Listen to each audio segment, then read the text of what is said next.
They say a household collapses only when its mistress dies. But the truth is far stranger. Sometimes it collapses when the wrong woman leaves. Behind the quiet corridors lies a story of power taken without a title, influence built without a name, and a home reshaped by someone meant to be invisible. Tonight, we step inside the house she once ruled. So, before you feel comfortable, take a moment to like the video and subscribe to the channel. Only if your heart truly wants to. If you do like it, leave a little comment letting me know what time it is where you are. Now, dim the lights. Adjust the pillow to fit your head. Maybe turn on a fan to create a relaxing atmosphere. And let's begin this journey together tonight. If anyone paused long enough to look past the polished surface of a noble household, they would notice how easily power drifted toward the person least expected to hold it.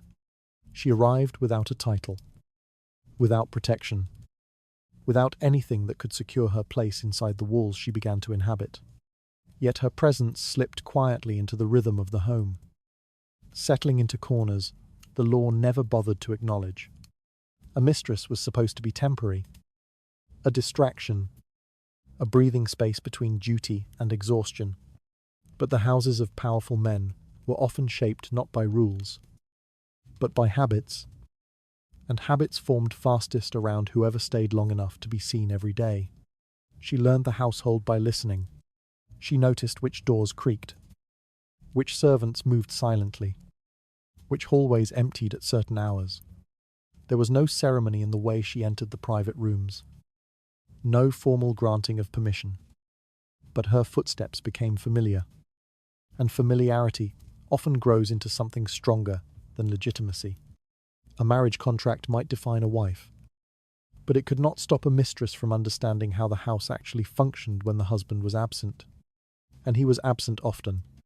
Affairs of state kept him away, leaving behind a quiet space where roles blurred and boundaries softened.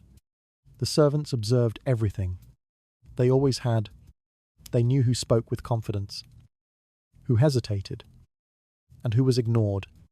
They also knew that authority rarely came from the person the world believed was in charge.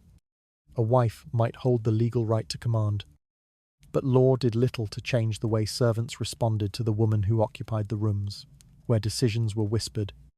They watched how the mistress carried herself, how she spoke with a gentle assurance that suggested she would be here tomorrow and the day after. Gradually, they began to adjust their behavior, not openly, not disloyally, just enough to keep the household running smoothly. The man of the house seldom noticed these shifts. He believed himself the center of the home, unaware that his long absences had created a void. He assumed everyone would continue obeying the structure he had established. But a structure without presence weakens. And into that weakness stepped the person who had no official claim yet moved as though the space belonged to her. She did not plan it. Influence rarely begins with intention. It begins with proximity. And she had plenty of that. Every small interaction placed her deeper into the fabric of daily life. A suggestion about the meal was accepted because the cook needed someone to decide. A comment about the arrangement of the sitting room was made simply because no one else offered guidance. A quiet request became a routine. Routine became expectation.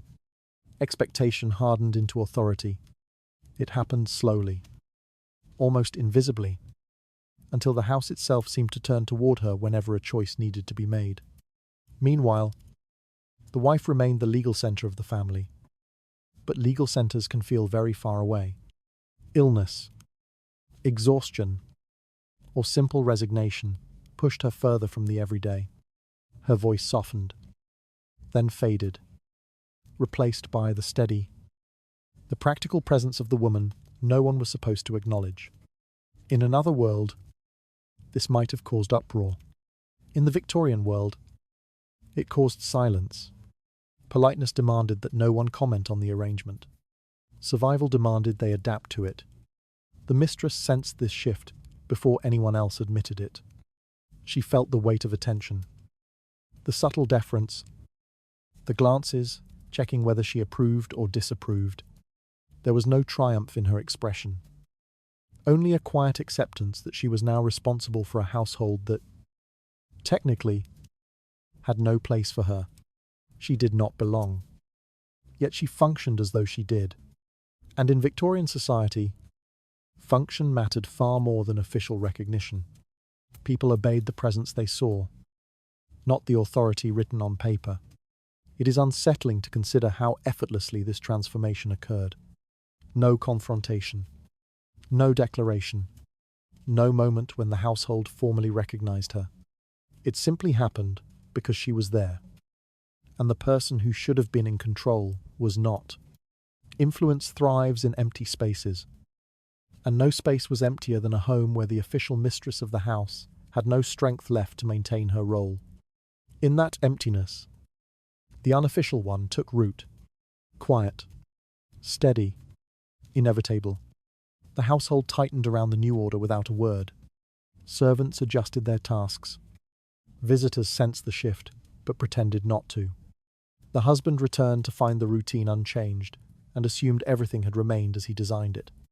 He never noticed that the hands guiding his household were not the ones sanctioned by law, and perhaps he did not care. Convenience has always been the gentlest accomplice to disorder. She had no right to control the house. Yet the house moved according to her presence. Something else was already beginning to shift beneath the surface. As the old order trembled without admitting its weakness. And there is a quiet moment approaching when someone will realize she is no longer merely a guest in these rooms. Her position within the noble world existed in a narrow space between indulgence and erasure. She lived inside decorated rooms, walked across polished floors, and breathed the same perfumed air as women who carried titles. Yet none of it belonged to her in any official sense. The law treated her as an afterthought, a presence without definition, someone who could be acknowledged privately but never recognized in any public form. She learned early that her comfort depended entirely on the shifting moods of the man who invited her into his life. What looked like privilege from a distance was, up close, a fragile arrangement bound to a single source of approval. Every gesture she made was shaped by the awareness that she could be dismissed at any time. Even the servants, who bowed to her with careful politeness, understood this unwritten truth. Their respect was conditional, a temporary courtesy offered to someone who lived in borrowed influence. They did not challenge her, but they never forgot that she held no permanent standing. In many ways, she occupied a place softer than a wife's authority, yet sharper than a guest's uncertainty. It was a position that demanded constant sensitivity to mood, timing, silence, and expectation. Within the household, she experienced two worlds layered on top of each other. One world treated her as an intimate companion, someone trusted with private moments and personal thoughts. The other world treated her as something ornamental, pleasant, decorative, but removable without consequence. Navigating between these worlds required a kind of vigilance that left no room for missteps. A wrong word, a poorly timed request, or a flicker of impatience could undo months of careful restraint. She became fluent in reading what was left unsaid, bending her presence to the atmosphere of each room she entered. Outside the household, society maintained its own silent boundaries. Noble families tolerated mistresses as long as they remained discreet and obedient. Public affection was unacceptable. Public conflict was even more so.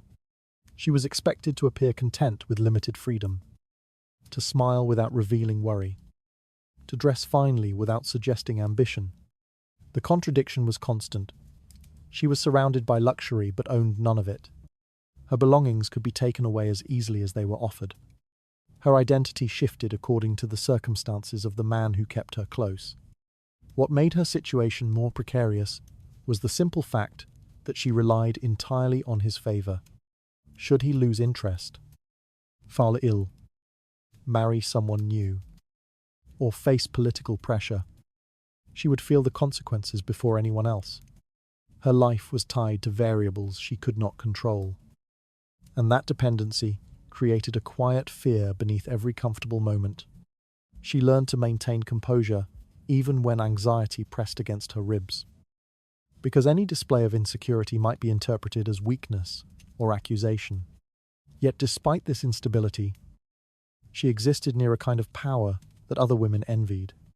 She saw the private face of nobility, the unguarded thoughts, the restless dissatisfaction behind public decorum. She understood more about the man she served than his own family sometimes did.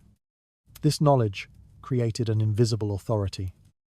Soft, fluid, but undeniable.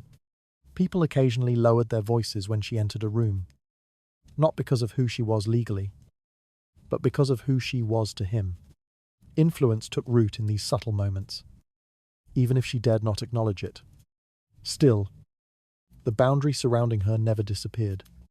At any moment, she could be reminded that she did not belong fully to the household.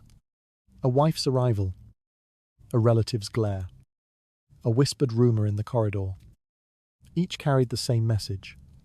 She lived inside a structure built by others, tolerated only as long as her presence caused no disruption.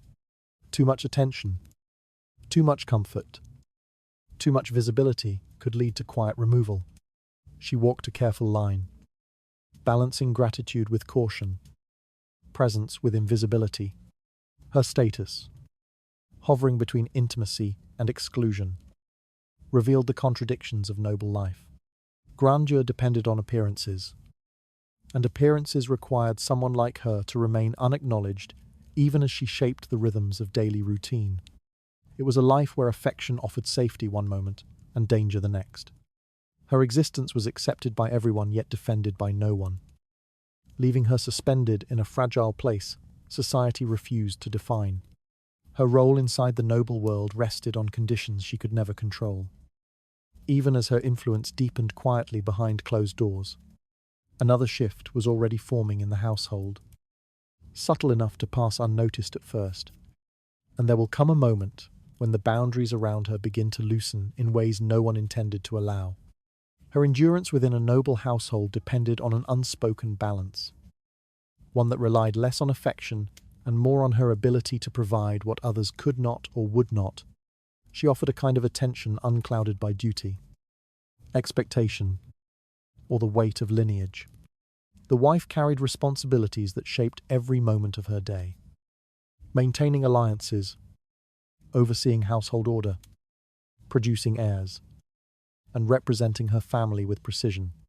These obligations left little room for softness or spontaneity. The mistress, however, existed outside that structure. She could offer companionship without formality, comfort without judgment, and desire without consequence. That difference alone allowed her presence to linger far longer than society admitted. The man who kept her close often found in her a version of himself that he could not reveal elsewhere. With his wife, he was a figure of authority. With his peers, a symbol of rank. With his servants, a distant command. But with the mistress, he could momentarily step outside those roles. He confided frustrations he would never share publicly and allowed himself weaknesses he hid from everyone else. This intimacy did not guarantee love, but it created dependence. He returned to her because she made the world outside feel less rigid, less demanding, and dependence, once formed, is difficult to sever. She also provided a space untouched by scrutiny. The household watched everything the wife did, the way she spoke, whom she greeted, how she dressed, and how she responded to accidents or gossip. Any misstep could travel through corridors and kitchen whispers until it reached the ears of people who measured her worth by flawless behavior. The mistress, by contrast, lived outside these rigid surveillance lines. As long as she remained discreet, she was free from the expectations that confined the wife. This freedom gave her a quiet advantage. It allowed her to be present without being judged, heard without being recorded, seen without being held accountable. Her longevity also depended on her awareness of boundaries. She understood where she could step and where she must remain still. She learned to speak softly when others raised their voices, to retreat when tension thickened, to smile at moments when silence was safer. She did not claim authority openly, even when she held it privately. She knew that to survive, she had to appear harmless, agreeable, temporary, even when her presence had already become permanent. This self-restraint was not a virtue but a necessity. It protected her from the resentment of the household and the scrutiny of a society eager to punish women who forgot their place. The wife's position inadvertently strengthened the mistress's endurance. A noble woman's life was bound by obligations she could not escape. She managed estates, corresponded with relatives, oversaw servants, navigated childbirth, and upheld the family's public reputation. There was little room left for emotional intimacy. Some wives ignored their husbands, others endured them. Many became exhausted by the daily weight of their roles. In these quiet gaps, the mistress found space to exist. She filled the needs the wife either refused or had no energy to satisfy. The husband rationalized her presence as relief, convenience, or simply inevitability. Over time, the mistress became part of the fabric of his habits. He relied on her in ways that had nothing to do with passion. Small conversations, familiar gestures, the comfort of being understood without explanation. These habits turned into routines, and routines into anchors. Even when the relationship shifted from excitement to familiarity, she remained because removing her would disturb a stability he had grown accustomed to. Her presence also posed no immediate threat to the public order of the family. So long as she kept her distance from formal gatherings, avoided challenging the wife's authority publicly, and maintained a graceful discretion, most people looked away. Some even preferred her existence, believing she softened the husband's temper or distracted him from more damaging impulses. Society condemned mistresses in theory but tolerated them in practice, creating a space just wide enough for her to endure. At the heart of her longevity was a simple truth. She understood the household better than anyone realized. She observed the shifting alliances, the quiet hostilities, the patterns of behavior that revealed more than words. She adapted quickly, moved quietly, and blended into the background until she became part of it.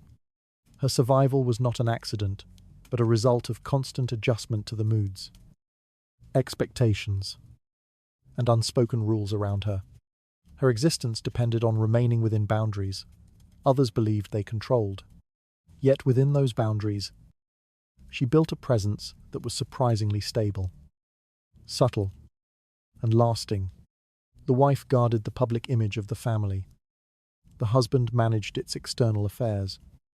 But the mistress shaped the private atmosphere in ways neither fully recognized.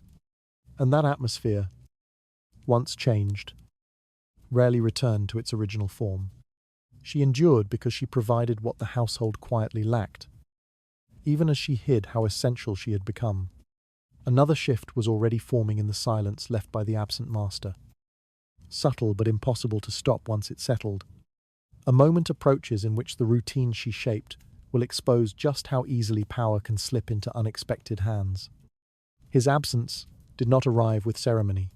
It unfolded quietly, the way long shadows stretch across a room before anyone notices the change in light. He left for political duties, estate matters, or social obligations that required weeks or months away. And each departure carved out a space that no one dared name aloud. The house continued to function, but its pulse weakened. Decisions slowed, routines loosened, and the sense of direction that once held everything in place dissolved into a muted uncertainty. A household without its master was not merely quiet, it was leaderless. Servants moved more cautiously during those periods. They whispered in hallways, listening for instructions that no longer came. With the official head of the home gone, they looked for a presence to anchor their tasks, someone whose voice felt steady enough to replace the familiar authority. The wife, though legally responsible, often retreated behind illness, or fatigue, or the weight of social obligations that kept her distant from daily operations. She appeared in formal moments, but rarely stepped into the living rhythm of the home. Her withdrawal left a void, and voids do not remain empty for long. The mistress, accustomed to walking lightly through the house, began to feel the shift before anyone acknowledged it. She noticed how servants lingered near her, waiting for small cues. She sensed how rooms became quieter when she entered, as though the household paused, not to defy her, but to hear her.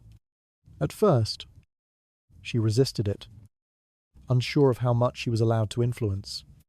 But influence is not always taken.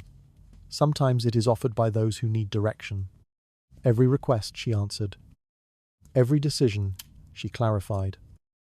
Every routine she preserved pulled her deeper into a role that had never been intended for her. There was no moment of formal transition. She simply became the person who remained when others withdrew. A house cannot hold uncertainty for long.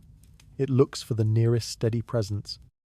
And in this case, she was the only one close enough to be seen and calm enough to be trusted. She handled small matters first, a meal that needed approval, a servant dispute that required settling, a schedule that needed adjusting. The tasks were minor, almost invisible, but each one placed her a little closer to the center of the household's orbit. What made her presence unchallenged was her willingness to maintain the illusion that she was only helping. She never claimed authority, she merely filled silences. She never demanded obedience, she just provided answers when no one else did. Over time, this quiet reliability became the foundation of daily life. Servants began checking with her before making changes. Tradesmen asked for her confirmation. Even distant relatives sent letters, assuming she knew more about the household's rhythm than the wife herself did. The wife, exhausted by duties she did not choose and expectations she could no longer meet, looked away. Avoidance made everything easier.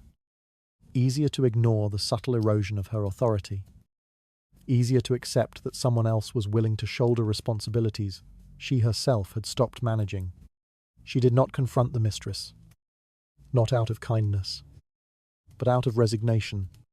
A home that had once been her domain now seemed too large, too demanding, too loud with choices she did not want to make.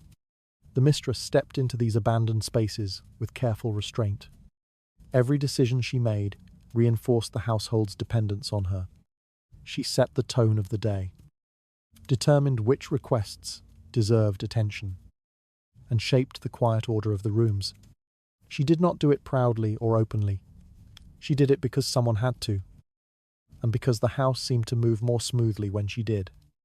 Over time, her presence became part of the architecture, unspoken, steady, necessary.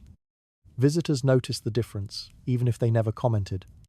They sensed the shift in atmosphere, the subtle redirection of attention, the way conversation flowed toward her rather than the absent husband or the fading wife.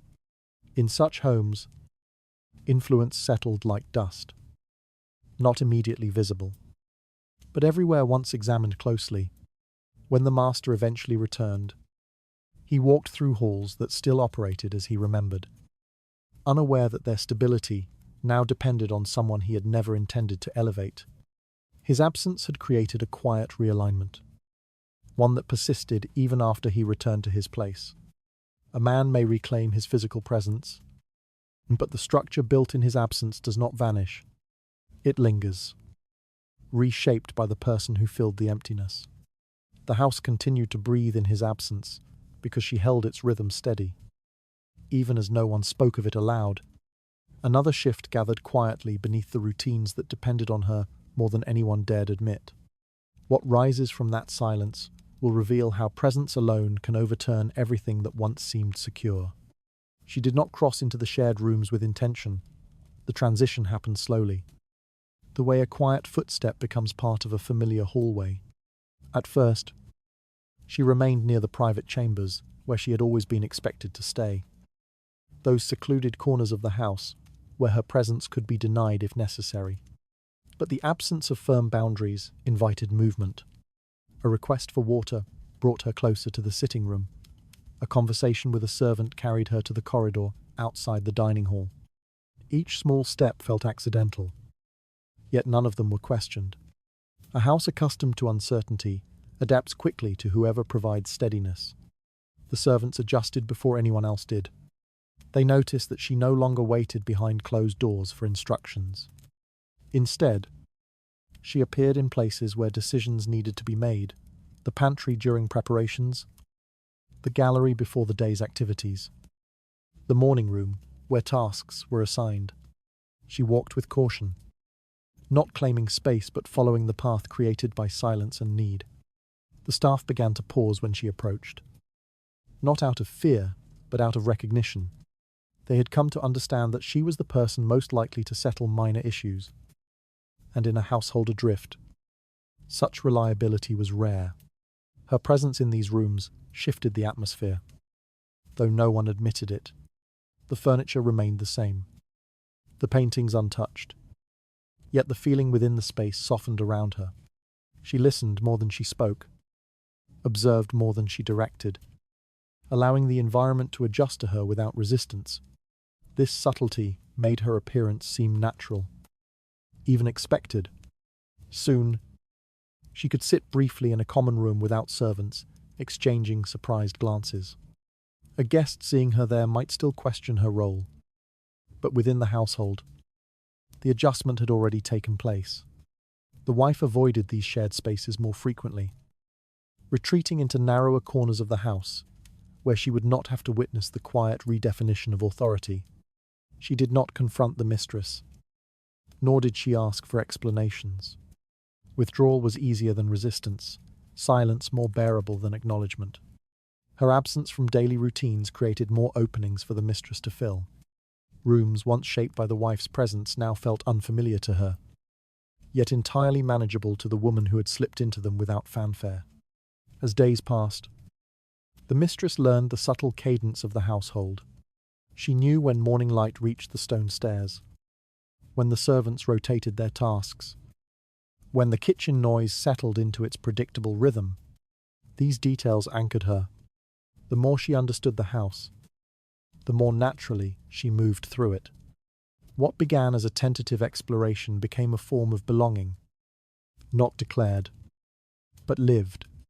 She learned how to stand near doorways without seeming intrusive, and how to answer questions before they became problems. Her suggestions, once whispered, grew firmer. Though still cloaked in gentleness, she never claimed responsibility. Yet her influence shaped the flow of the day. Servants brought concerns to her discreetly, knowing she would respond with clarity instead of hesitation. In their eyes, she was no longer a visitor. She was someone who stayed. Her presence in the shared rooms also changed her relationship with the physical structure of the house. She began to remember which steps creaked, which windows stuck in winter, which curtains hid dust despite their expensive fabric. These imperfect details rooted her more deeply than any gift or gesture. The house revealed itself to her gradually, as though accepting her place within it. Visitors sensed something different, but could not identify it. They noticed her in passing. A quiet figure standing near a window. A soft voice answering a servant. A composed presence at the edge of a conversation. She did not enter formal gatherings, but her proximity to them suggested a shift the guests could feel, even if they did not speak of it. No one confronted her, for nothing she did was improper. She simply existed where order had loosened, stepping into rooms others no longer claimed. By appearing in these spaces, she became part of the daily landscape. Her footsteps echoed through halls once reserved for the wife and the master. Her familiarity with the servants gave her a foundation stronger than approval. A household learns quickly who it must rely on, and reliance becomes power long before anyone recognizes it. Her quiet entry into the shared rooms signaled a deeper shift, one built not on defiance, but on presence. Another layer of influence was forming around her as the household reshaped itself to her steadiness. Within that settling atmosphere lies the hint of a change that will alter how the smallest gestures begin to command an entire home. Power rarely announces itself in grand displays. It emerges through the unnoticed decisions that structure a household's rhythm. Long before anyone whispered about influence, she had already begun shaping the smallest parts of daily life. The parts others ignored because they seemed too trivial to matter. Meals, schedules, or permissions, conversations. These were not formal responsibilities, yet they determined how the house breathed from morning to night. When the master was away, and the wife retreated into distance, someone had to decide these things.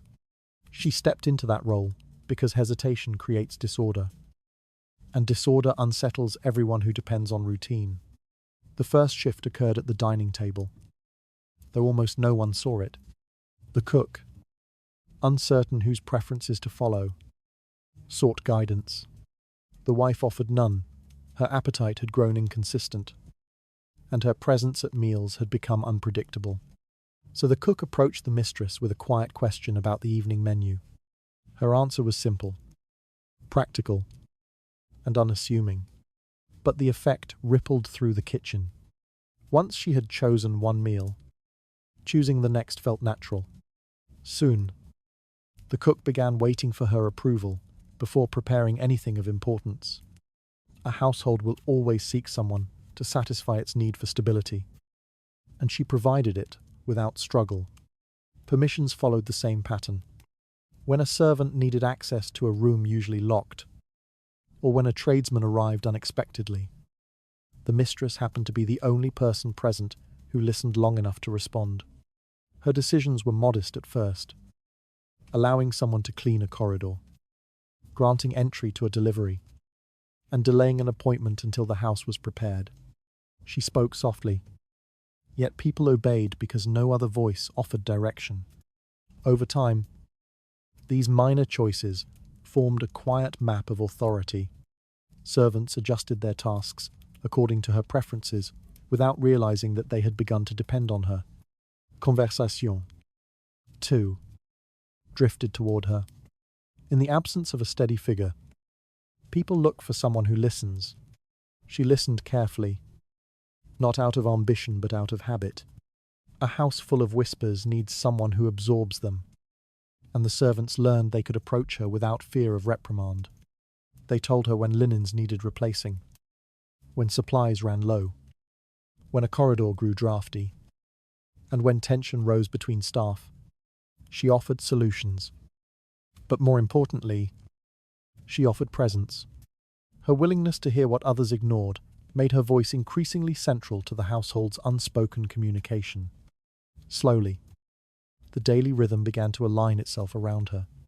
Breakfast shifted to the hour she preferred. Deliveries arrived when she typically walked through the halls.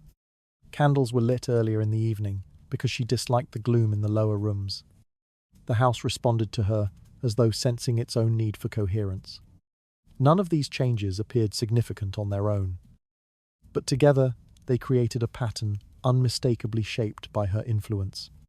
A pattern others relied on without noticing its origin. The wife sensed these shifts with a distant discomfort.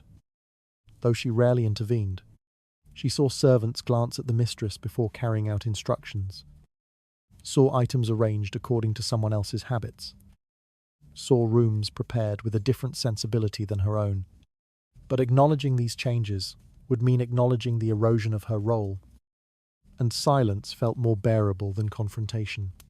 Her withdrawal only strengthened the mistress's presence, casting her as the person who kept the household from unraveling. Visitors noticed the harmony of the home, but could not identify its source. They complimented the order, the warmth of the rooms, the measured calm that permeated the corridors. They assumed the wife still directed such things, unaware that her influence had faded into shadow.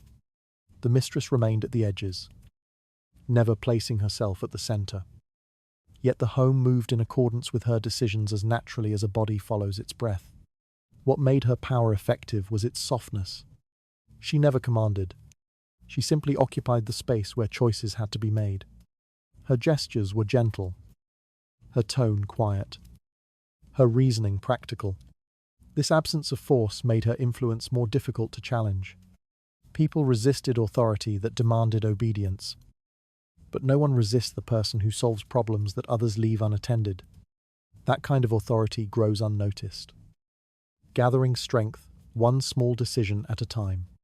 These details: meals chosen, doors opened, and instructions clarified, seemed insignificant to those around her.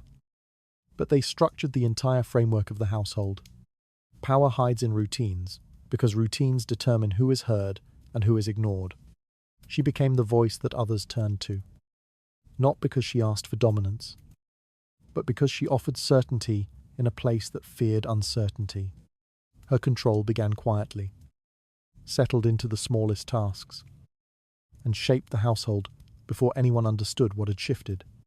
Another layer of responsibility was waiting to settle upon her as the house learned to depend on her steadiness. In the deepening weight of that reliance rests the first hint of a transformation that the walls themselves are no longer able to hide. Servants understand power long before anyone speaks of it. They live in the spaces between orders, in the silences that reveal who is truly heard, and in the quiet movements that determine the flow of the household. Long before nobles admit a shift in authority, the servants have already felt it.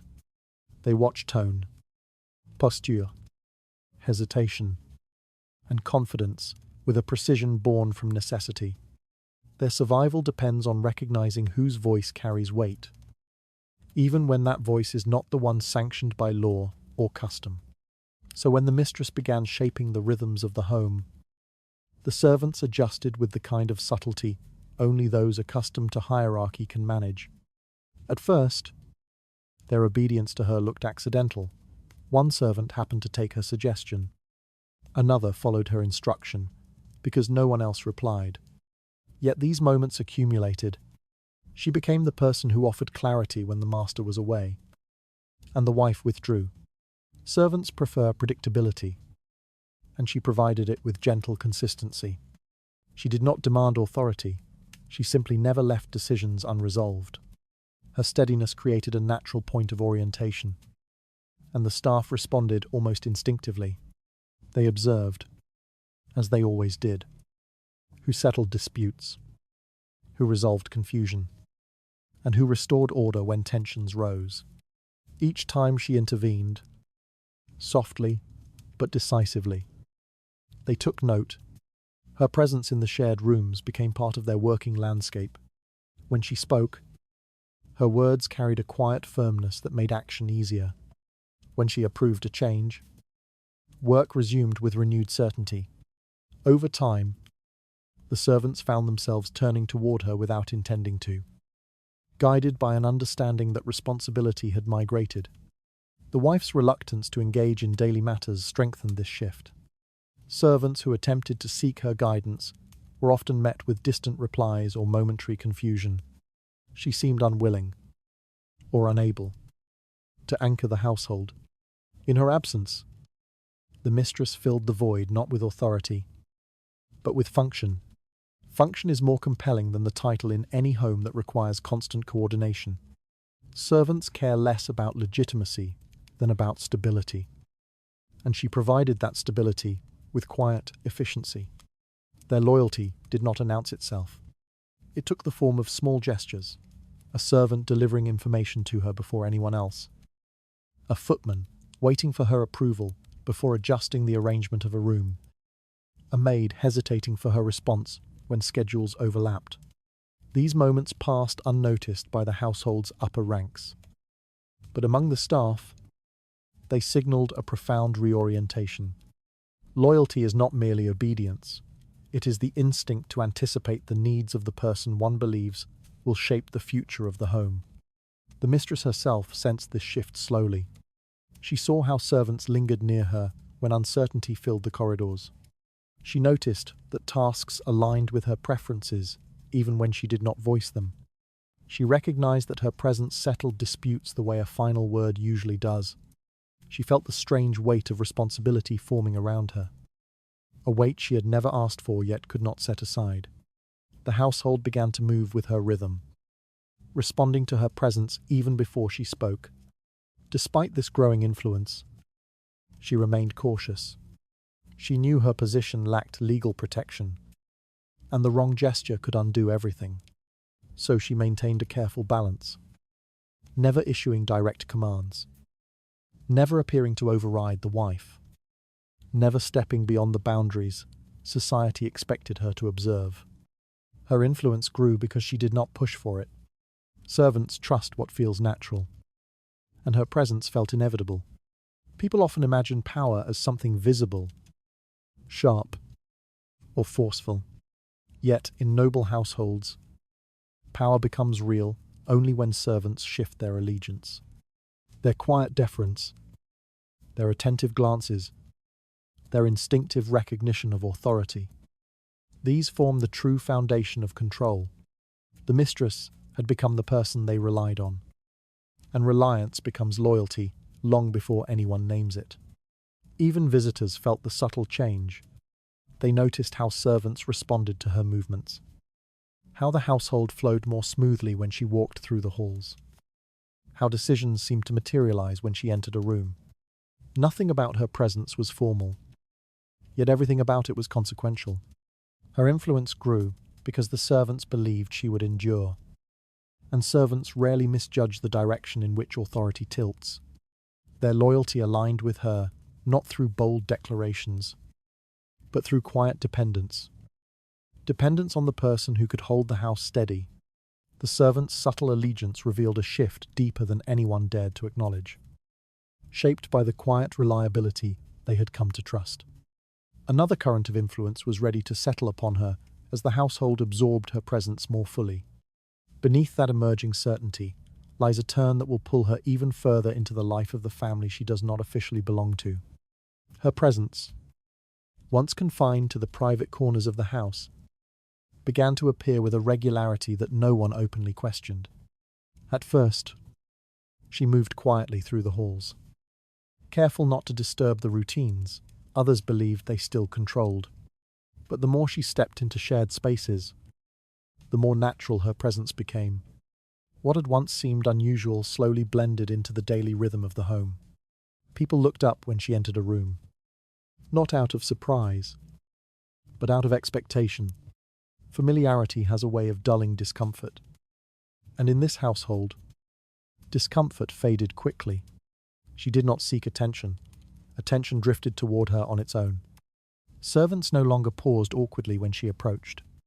They addressed her without the hesitation that had once marked their interactions. Her footsteps no longer echoed like an intrusion. The walls did not resist her. The atmosphere seemed to accept her, as though the house itself recognized the absence of anyone else willing to shoulder the responsibilities she quietly managed. Even conversations softened when she passed.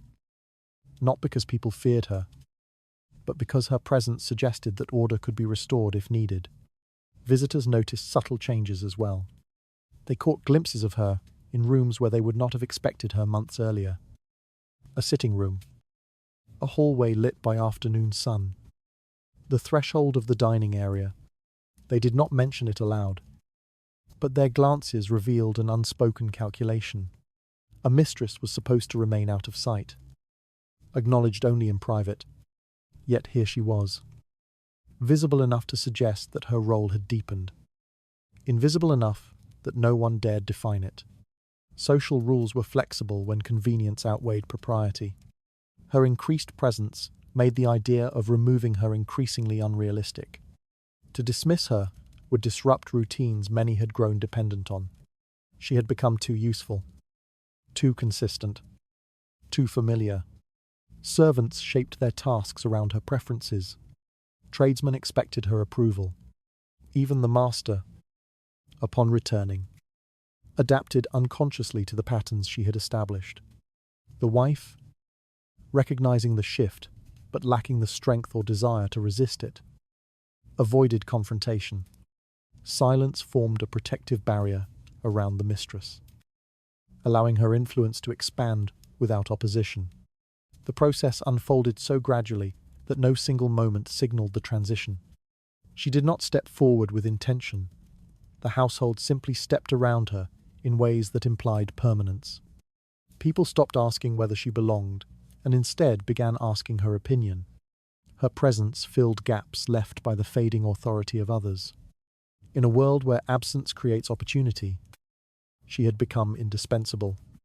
She listened where others ignored, answered where others remained vague, and offered steadiness in a home that had grown used to uncertainty. Her belongings, once confined to discreet corners, appeared in more visible places. A book resting on a table, a shawl draped over a chair, a vase of flowers arranged according to her preference. These items were not declarations but signs of a settling presence. Personal objects anchor a person to a space, and without intending to, she anchored herself to the household. No one questioned these items. They simply accepted them as part of the environment. A life becomes rooted in the smallest traces, and her traces were everywhere. She began to greet servants in passing, ask after their families, and offer small pieces of advice or reassurance. Her warmth softened the room she entered, creating an atmosphere that contrasted sharply with the distant formality of the wife. The staff responded to that warmth with loyalty, reinforcing her position further. Their comfort with her became another barrier against her removal. A mistress, who had once been a secret, now moved through the house with an ease shaped by unspoken acceptance. Her presence, once a matter of discretion, evolved into something the household relied on. She became woven into the fabric of daily life, making her absence more disruptive than her existence. When someone stays long enough in a place where authority falters, their presence becomes a form of stability. Stability, in any form, is difficult to discard. The wife's silence allowed the transition to deepen. She avoided rooms where the mistress's influence was most visible, choosing quieter spaces where she would not have to witness the gradual erosion of her own authority. Her retreat made the mistress appear even more central. Without rivalry, without confrontation, without spoken acknowledgement, the household's loyalty shifted. By the time anyone considered questioning the mistress's place, the household had already conformed to her presence. She was no longer someone who visited. She was someone who remained. Her growing visibility altered the rhythm of the home until her absence felt more disruptive than her existence. Another shift was already forming as the household began to mirror her choices more openly. In the quiet settling of that acceptance lies the beginning of a status neither she nor the house will be able to reverse. Illness arrived quietly, the way unwelcome truths often do. First, as fatigue, then as absence, eventually as a silence that settled over the household like a heavy cloth. The wife, once the figure who anchored the home with formality and expectation, began to withdraw into rooms where the light felt softer, and the noise of daily activity no longer reached her. Her responsibilities, long carried out with a sense of duty rather than desire, slipped from her grasp one by one. Whether the cause was childbirth, exhaustion, or the slow erosion of affection from her husband, the result remained the same. She was fading from the center of the household. Her decline reshaped the rhythm of the home more drastically than anyone admitted. Servants who once sought her approval now hesitated outside her chambers, unsure whether she was resting, weeping, or simply unwilling to be disturbed. Her voice, once firm enough to dictate the order of the day, grew softer until it barely reached beyond her bedside. Decisions she would have made without hesitation accumulated unanswered. The household paused around her absence, as though waiting for a command that no longer came. The husband noticed her weakening, but did so from a distance. His attention returned in brief gestures. An inquiry to the physician, a moment of concern expressed through a servant. But his life continued largely unaffected. In the noble world, a wife's suffering rarely interrupted the broader duties expected of a man. He left for meetings, hunts, and political obligations, and returned to find the house functioning despite her silence. Stability mattered more than sentiment. And the household adjusted in ways that allowed him to overlook the growing void. The mistress, meanwhile, felt the shift long before she consciously understood it. She saw how the servants' footsteps softened near the wife's rooms, how food trays were carried away untouched, how curtains remained drawn longer than usual. She observed the marks of sickness carved into the wife's absence, the empty seats at meals, the missing presence in shared spaces, and the muted discussion of her condition. A woman falling out of sight leaves more than a physical vacancy. She leaves behind a structure searching for someone to hold it together. As the wife's strength diminished, the household's need for direction grew sharper. Servants could not wait indefinitely for orders. Tasks multiplied. Questions needed answers. And routines drifted without guidance. In that uncertainty, they turned again to the mistress. Not out of preference, but out of necessity. She had already proven herself steady, attentive, and present at moments when others were not. Her role expanded not through ambition, but through the natural progression of responsibility that emerges when a void becomes impossible to ignore. The wife's illness altered the emotional landscape of the home as well. Fear entered the servants' whispers, fear of losing structure, fear of blame, fear of disorder. A sick mistress of the house destabilizes everything beneath her, and the staff recognized the danger long before the husband did. They sought the person whose presence reassured them, whose clarity made their tasks manageable. Every question redirected to the mistress strengthened her place in the daily hierarchy. The wife herself seemed aware of what was unfolding, though she lacked the energy to intervene. Her illness made every attempt at control feel heavier. She watched, in declining moments of clarity, as the household adjusted without her. Her authority, once maintained through sheer endurance, slipped quietly from her hands. She understood the meaning of these shifts, but was powerless to reverse them. Weakness, in noble households, is not merely personal, it is political. Her decline exposed the fragility of a role that relied on constant performance. A wife could maintain her position only by being visible, competent, and unwavering. Illness robbed her of all three. The household did not turn against her, it simply moved on without her. In a world defined by duty rather than sentiment, her suffering inspired sympathy, but not loyalty. As the days passed, the mistress felt the growing weight of responsibility settle more firmly around her. She navigated the household with caution, aware that stepping too boldly could ignite resentment, but equally aware that hesitation would allow disorder to spread. She became the quiet force that kept the home steady, even while the official mistress lay behind closed doors, fading into the background of her own life.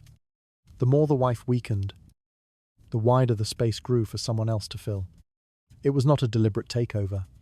It was a consequence of survival. A house without leadership will always find someone to shape its direction. In this case, the person who remained healthy, present, and attuned to the needs of others naturally stepped into that role. Her decline opened a space the household could no longer ignore, drawing the mistress deeper into the core of its daily functions. Another shift was gathering in the quiet corridors, as reliance on the mistress became the unspoken foundation of the home. From that growing dependence emerges a transformation that edges her ever closer to the position she was never meant to hold. Management did not arrive at her in a single moment. It developed gradually. The way a household shifts its weight toward the person who responds, rather than the person who is expected to. As the wife receded into illness and the husband disappeared into obligations far beyond the walls of the estate, the mistress found herself standing at the crossroads of countless small decisions. None of them appeared significant at first. They were merely questions someone had to answer. Questions about timing, supplies, staffing, pacing, comfort. Yet each answer she gave tightened the threads of responsibility around her until she became the center of daily function. The servants, already accustomed to her presence, began bringing matters to her more openly. A dispute between two maids over the distribution of tasks reached her ears before the steward even knew it existed. She listened without judgment, weighed the arguments, and offered a solution that restored calm. The ease with which she settled the matter impressed the staff. They valued clarity, and clarity was what she provided. Her decisions avoided unnecessary tension, giving the household a sense of stability that had been missing for months. Soon she was addressing broader issues, such as how to divide chores so the weakest servants were not overwhelmed, when to rotate duties for efficiency, and how to manage deliveries so the kitchen did not run short.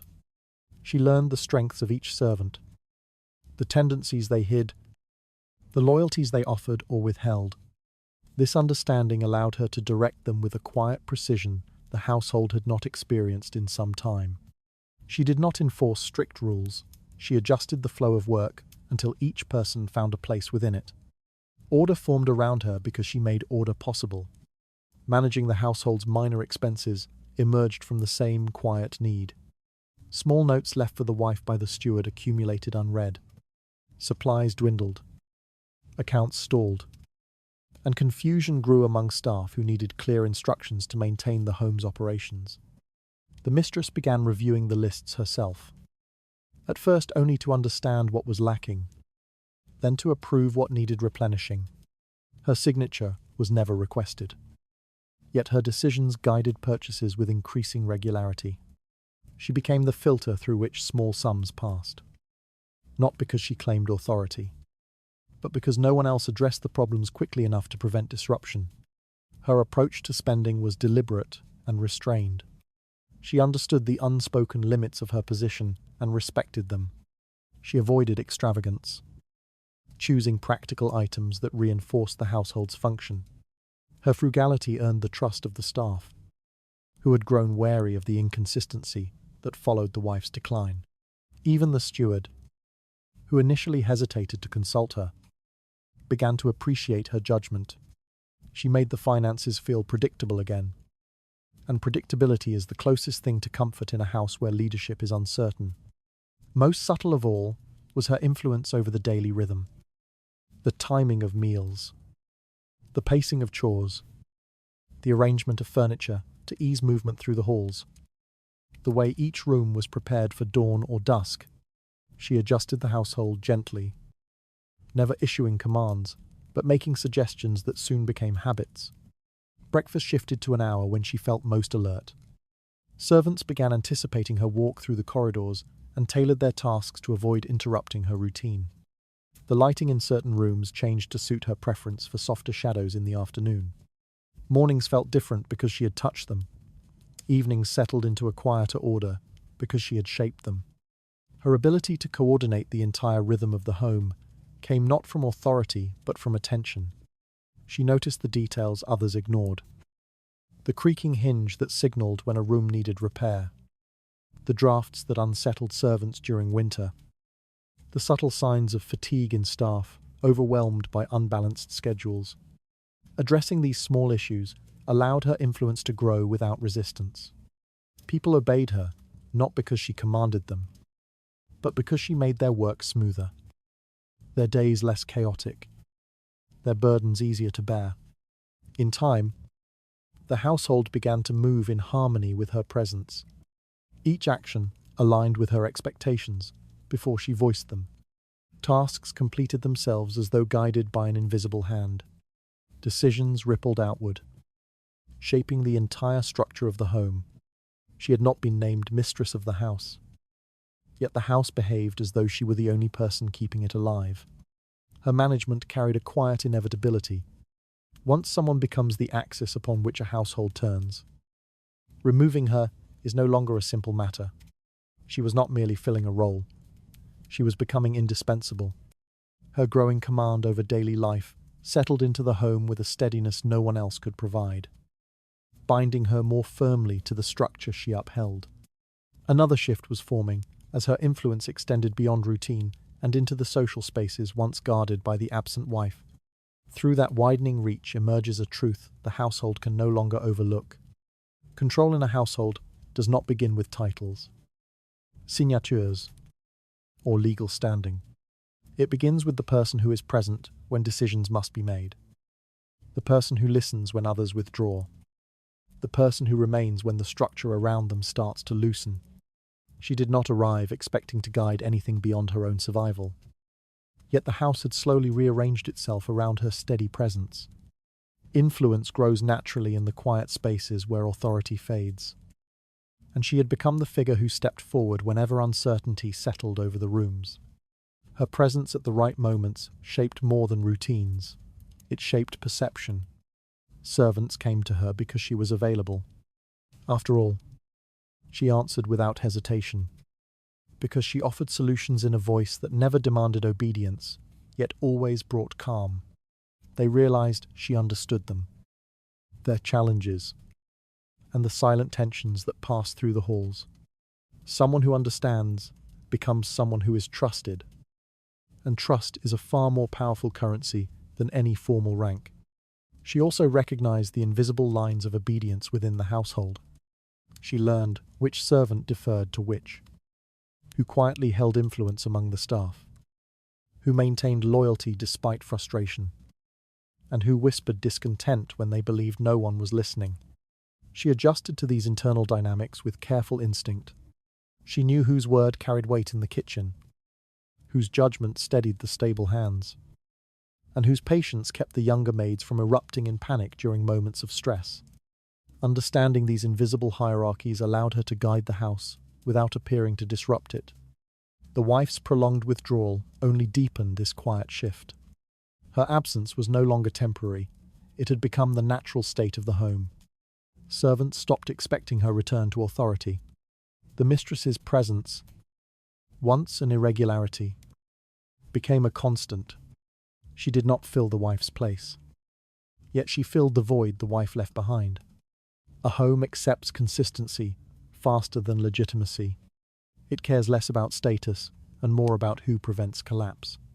She had become that person by simply staying when the household needed someone who would not turn away. The husband, accustomed to seeing her as a source of comfort rather than structure, gradually accepted her quiet influence without recognizing its breadth. When he returned from long absences, the household felt stable, orderly, and responsive. He attributed this to good fortune or loyal staff. He did not realize that she had stitched the loose ends of the home together while he was gone. Her presence at his side became so natural that removing her seemed unnecessary, even disruptive. Consistency has a way of erasing doubt.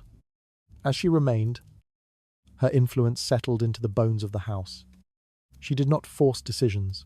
She simply guided them at the moments they mattered most. She anticipated problems before they spread, resolved disputes before they strained loyalties, and offered direction before confusion deepened. This timing, subtle, precise, unobtrusive, gave her control far stronger than commands. Commands invite resistance. Presence invites cooperation. Her ability to stay, despite the fragility of her position, became a kind of power in itself. Many mistresses passed through noble households briefly, appearing and fading without leaving a trace. But she endured. She weathered the wife's illness, the husband's absences, the servant's uncertainty, and the shifting expectations of a home unsure of its identity. Endurance transforms a visitor into a fixture. Once a household builds itself around someone's presence, removing them becomes more dangerous than keeping them. Her constancy reshaped the emotional atmosphere as well. Servants felt more secure when she walked into a room. Tasks seemed easier when she glanced over the work. Even disagreements dissolved faster under her quiet observation.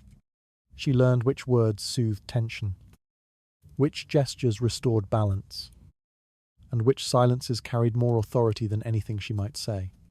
Leadership grounded in observation feels effortless to those who follow it. She also recognized that remaining in place, physically and emotionally, was its own form of influence. Leaving rooms too quickly invited questions. Lingering invited familiarity. Appearing at crucial moments reassured the staff. Withdrawing at others prevented resentment. Her presence became a rhythm, a pattern the household learned to depend on. The home did not call her its mistress, yet it behaved as though she were the axis around which its stability revolved. In noble houses, the person who stays becomes the person who governs, not through force, privilege, or recognition, but through the simple reality that daily life must anchor itself to someone. The house had chosen her long before she realized it. Her influence took hold because she remained when others withdrew, offering steadiness in a place shaped by absence. Another shift now rested along the edges of the family's social world, ready to reveal how her presence would extend beyond domestic routines. From that widening circle emerges the first signs of a role she was never meant to occupy. Her transition into the social spaces of the household did not begin with bold steps or deliberate claims. It began, as most shifts do, in the small hesitations of others. When guests arrived unexpectedly, and the wife remained confined to her rooms, someone had to greet them. When formal gatherings required a guiding presence, and the master was away, someone had to maintain the veneer of order expected of a noble home. Each time a need arose, and no rightful figure appeared to answer it, she found herself stepping forward, not because she sought visibility, but because silence pressed her into the open. The first time she welcomed a guest, she felt the weight of impropriety settle behind her like a shadow. The visitor paused, clearly aware that the woman greeting him was not the wife, nor a relative, nor anyone whose presence should have carried authority. Yet the hesitation lasted only a moment. Her composure made resistance awkward. Her words were measured, her gestures polite, her presence calm enough to suggest that her role, however unusual, was already part of the household's rhythm. The guest accepted the situation with the quiet agreement that politeness demands, and the house absorbed the shift without a ripple. Her involvement in rituals of daily life expanded from that moment. She began overseeing the preparation of rooms before visitors arrived, guiding servants in arranging gatherings, ensuring that letters were answered promptly and obligations fulfilled. These tasks should have belonged to the wife, but the wife's absence created a vacuum no guest could ignore. A household that fails in presentation invites rumors, and rumors threaten stability. To prevent that, the mistress stepped into roles she had never been meant to hold. Her attention to detail, born from survival rather than training, gave her an unexpected grace in managing these social expectations. Soon she found herself determining the etiquette of ordinary routines. When a musician came to entertain guests, she selected where he should play. When relatives visited, she arranged the seating in a way that softened long-standing tensions.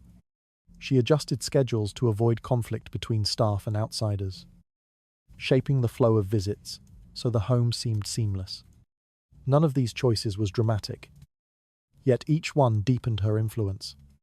Rituals are the framework of noble life, and the person who controls them shapes more than daily order. They shape perception. Her quiet authority unsettled no one more than the servants, who had been trained to respect formal hierarchy, but had grown accustomed to the mistress's steadiness. They learned to look toward her during social moments, waiting for subtle signals that revealed how the household should present itself. Whether she nodded, paused, or shifted slightly in her chair, the servants followed the movements as though reading a code.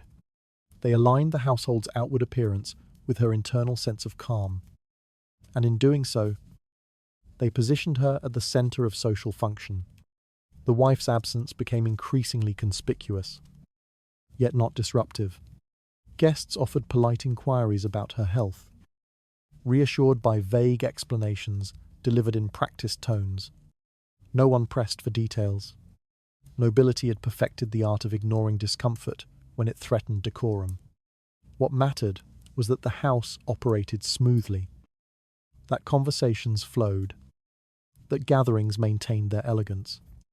The mistress ensured all of this, making her presence both necessary and quietly expected. Once she began standing in the places once reserved for the wife, near the master's chair during small gatherings, beside the front hall when guests departed, at the edge of conversations that shaped family alliances. The household responded without protest. People adjusted their language, their posture, even their assumptions. Her presence ceased to feel like an exception. It became an adaptation so complete that questioning it would have seemed more disruptive than accepting it. The master, distracted by external obligations, noticed the transformation only indirectly. He saw that his home functioned with a smoothness it had lacked for years. He heard fewer complaints from guests, encountered fewer frustrations among the staff, and felt the environment settle around him when he returned. His gratitude was silent but unmistakable.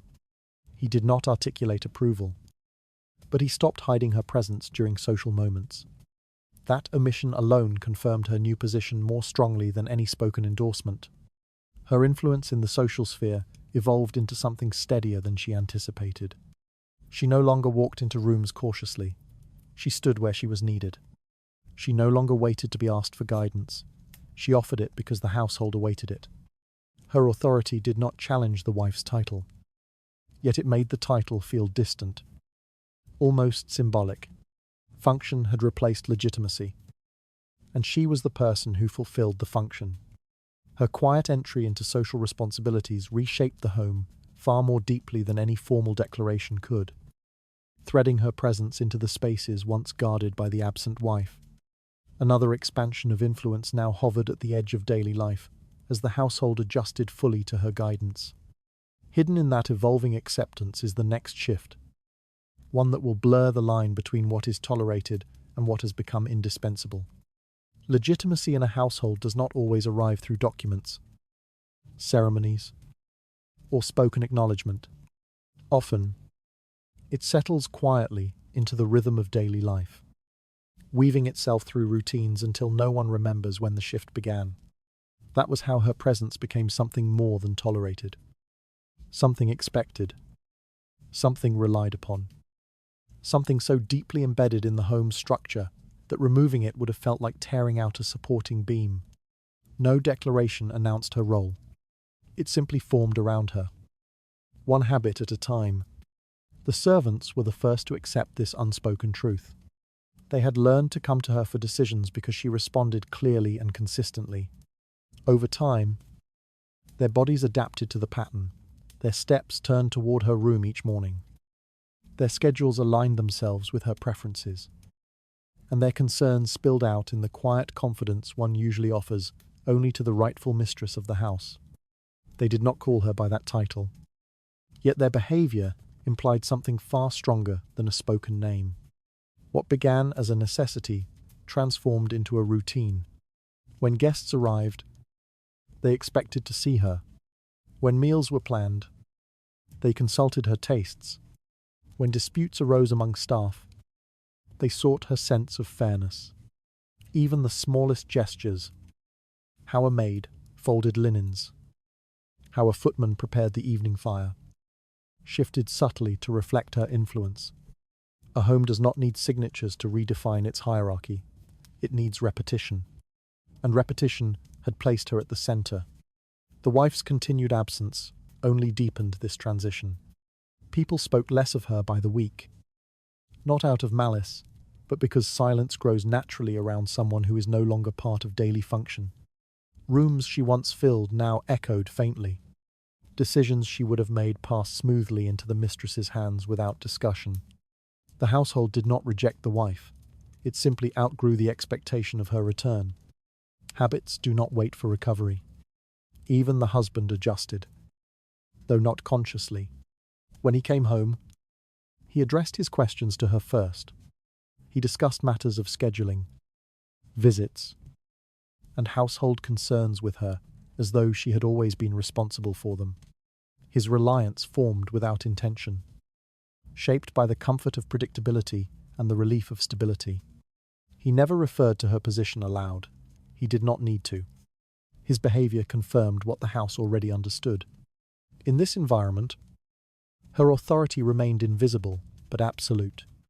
She never raised her voice, never pressed her will. I never stepped outside the boundaries expected of someone in her precarious station. Yet her restraint only strengthened her influence. People trust what does not threaten them. They cling to what steadies their days.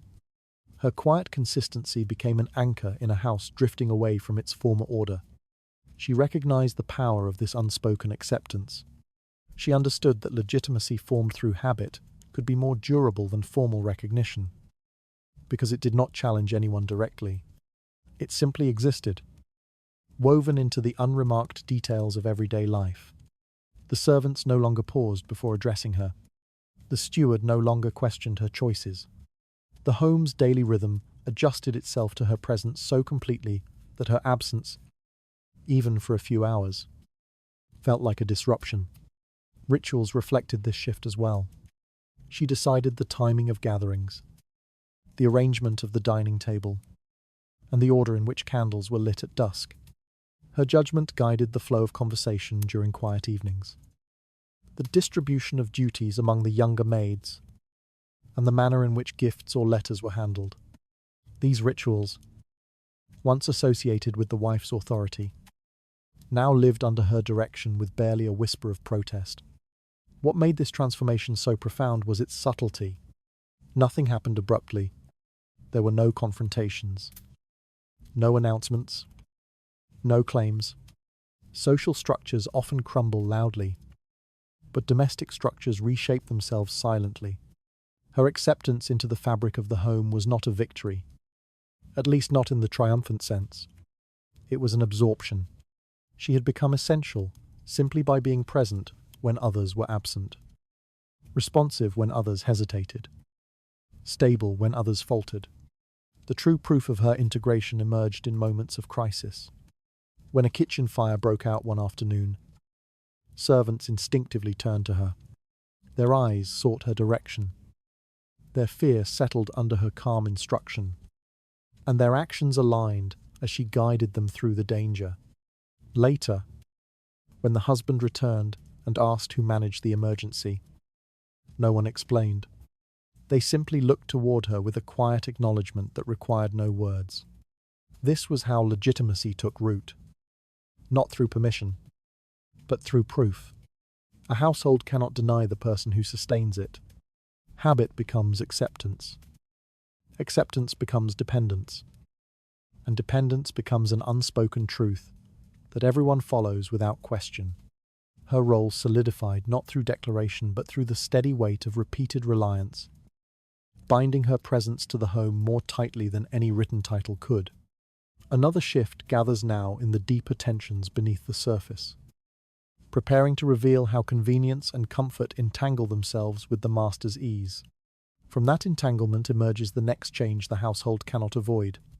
Convenience has a way of shaping a man's choices more profoundly than loyalty, affection, or principle ever could.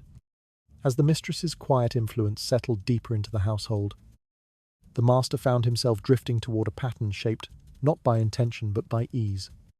Life required less effort when she was near. The house ran smoothly.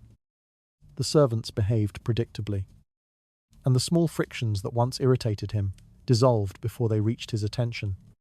He did not consciously decide that the new order should continue. He simply saw no reason to interrupt it. The absence of conflict felt like a relief. He remembered the days when every minor issue required negotiation, when the wife's insistence on propriety created tension between what he wanted and what the house required. Their conversations had grown strained long before her illness, shaped by differences neither of them could mend. But now, with her behind closed doors and the mistress quietly supporting the household, the atmosphere softened. Decisions became easier. Responsibilities felt lighter. A man will always drift toward the person who removes obstacles from his path. Smooth functioning reinforces itself. Each time he returned from his obligations, he noticed the calm the mistress maintained. Fireplaces tended without reminders. Meals prepared without confusion. Visitors received with effortless grace. These details mattered more than he admitted. A house that functioned well made him feel competent, respected, even admired. Her steady presence flattered him by allowing him to forget how much work a household required. He mistook convenience for harmony. The staff contributed to this illusion. They moved with a confidence that had been missing when the wife grew weaker. Their loyalty shifted toward the mistress, not because they sought to challenge the wife, but because the mistress provided answers they needed. Their obedience, smooth and unbroken, reassured the master that the home was stable. He never paused to question why the stability existed. He only enjoyed the comfort it provided. That comfort deepened his acceptance of the mistress's role. She understood his habits, the way he preferred silence after long meetings, the foods that soothed his temper, and the timing of conversations he found easiest to bear. She shaped the house around his rhythms without demanding acknowledgement. Her skill lay in making him feel that the order of the home reflected his own choices rather than her unseen guidance. This illusion of control made her influence even more complete. The longer the arrangement endured, the more natural it felt. The master saw no reason to challenge it. Change requires energy, and he saw no benefit in disrupting what worked. He justified the situation with thoughts of practicality. The wife was too ill to resume her duties. The children needed a steady environment, and the servants performed best under consistent leadership. Each argument supported the new order while shielding him from the discomfort of confronting how it had formed. In truth, the mistress's presence protected him from guilt. So long as the household functioned well, he could avoid examining the imbalance that defined it. He could overlook the wife's isolation, ignore the slow erosion of her authority, and silence the faint discomfort that occasionally stirred when he saw the mistress standing where the wife once stood. Convenience did not absolve him, but it numbed him. This numbness allowed the household to settle into an unspoken consensus. Nothing needed to change. The mistress's competence made disruption unnecessary. And unnecessary disruption is something noble men avoid at all costs. The lack of conflict became its own justification. If everyone behaved calmly, if the rooms remained clean, if the meals arrived on time, then surely the arrangement was acceptable. Moral unease fades quickly when comfort replaces responsibility. Even the rare flicker of doubt failed to last. When he considered the propriety of her role, he reassured himself that it was temporary or circumstantial. When he wondered whether he was being unfair to his wife, he reminded himself that the wife no longer participated in household affairs. These internal negotiations quieted his conscience while preserving the practical benefits of the situation. A man will rarely dismantle an arrangement that makes his life easier. Convenience also encouraged emotional distance. Because the mistress handled household tensions, he no longer needed to mediate disputes or confront dissatisfaction. The house shielded him from discomfort. He experienced only the surface, smooth, orderly, welcoming, while she managed the weight beneath it. Unseen labor often becomes invisible labor, and invisible labor breeds dependence. The new order thrived because it avoided conflict, not because it resolved it. The wife's absence, though painful, posed no immediate threat. The mistress's presence, though irregular, caused no upheaval. The servants adapted because adaptation kept their routines intact. The master accepted the situation because it spared him the effort of restoring what had broken long before the mistress arrived. In noble households, stability is often mistaken for legitimacy. When a structure functions, a few question who holds it together. The master believed he remained in control. The reality was far more delicate. The house obeyed him because she made obedience possible. His dependence on ease deepened until the house seemed to shape itself around the comfort he refused to question. Another shift gathered quietly in the places where convenience could no longer hide the strain beneath the surface. In that tightening silence lies the first sign of a change the household will not be able to ignore. Her position within the household had grown so gradually that no single moment marked the shift. Instead, The transformation unfolded through a series of quiet adjustments. A new habit formed here. An expectation solidified there, until the line between substitution and possession thinned to the width of a whisper. She did not need a wedding, a title, or the approval of formal society to step into a place that no longer truly belonged to the wife.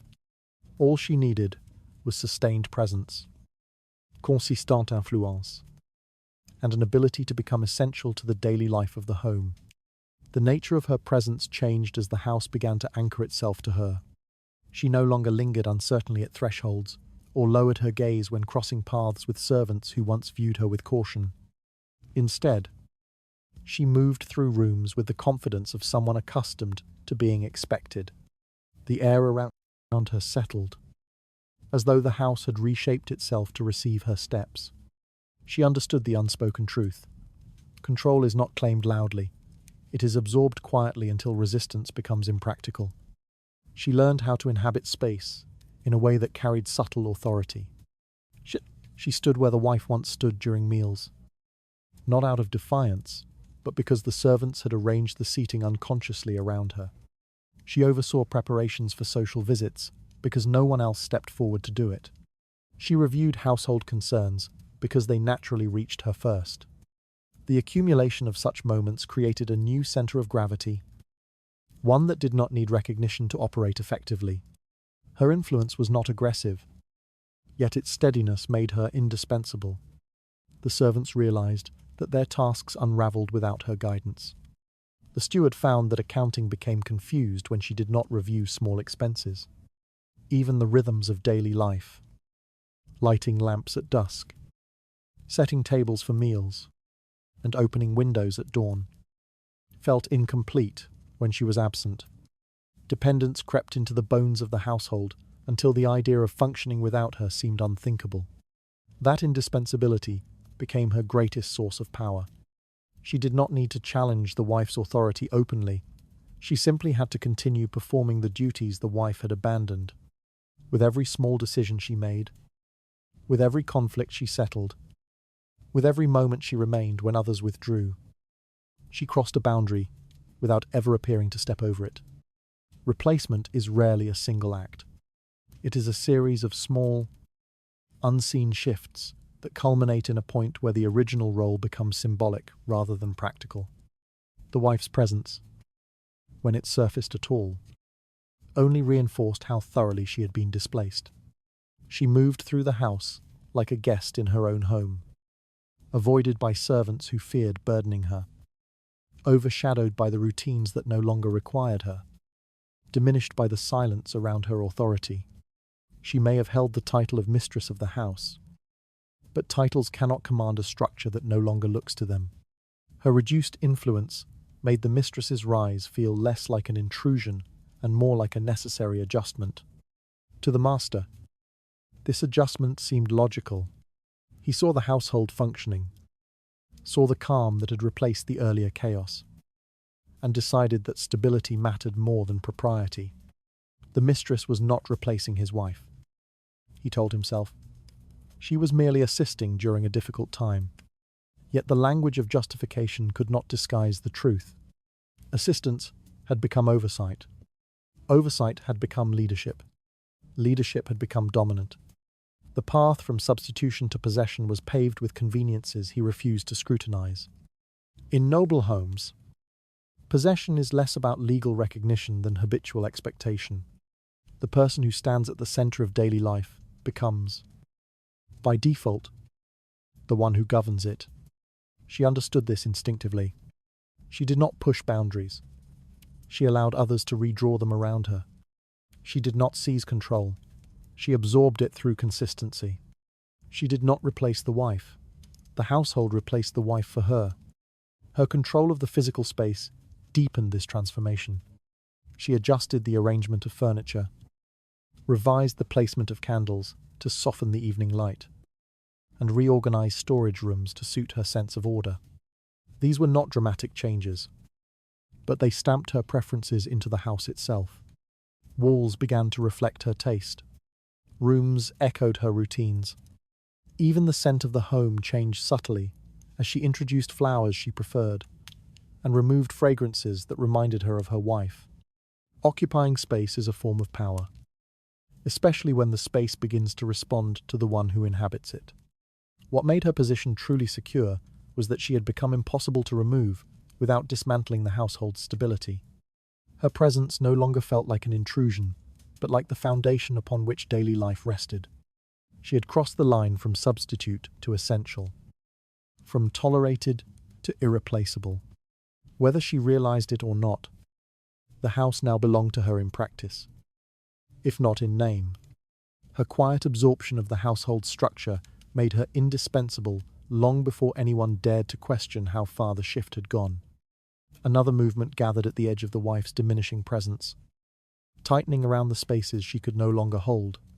Through that rising stillness emerges the next turn the house will no longer be able to disguise. Her existence within the household became a paradox. She remained under the same roof, yet her presence barely touched the life unfolding around her. The legitimate wife, once the unquestioned axis of domestic authority, now drifted through the halls like a fading echo. She was not dismissed, not exiled, not publicly disgraced. She simply ceased to matter in the daily rhythm of the home. Her rooms stayed lit. Her belongings remained untouched, and her name still carried the weight of propriety. But none of these preserved her influence.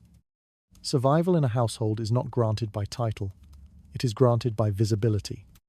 And she had lost that long before she realized how completely the house had rearranged itself without her.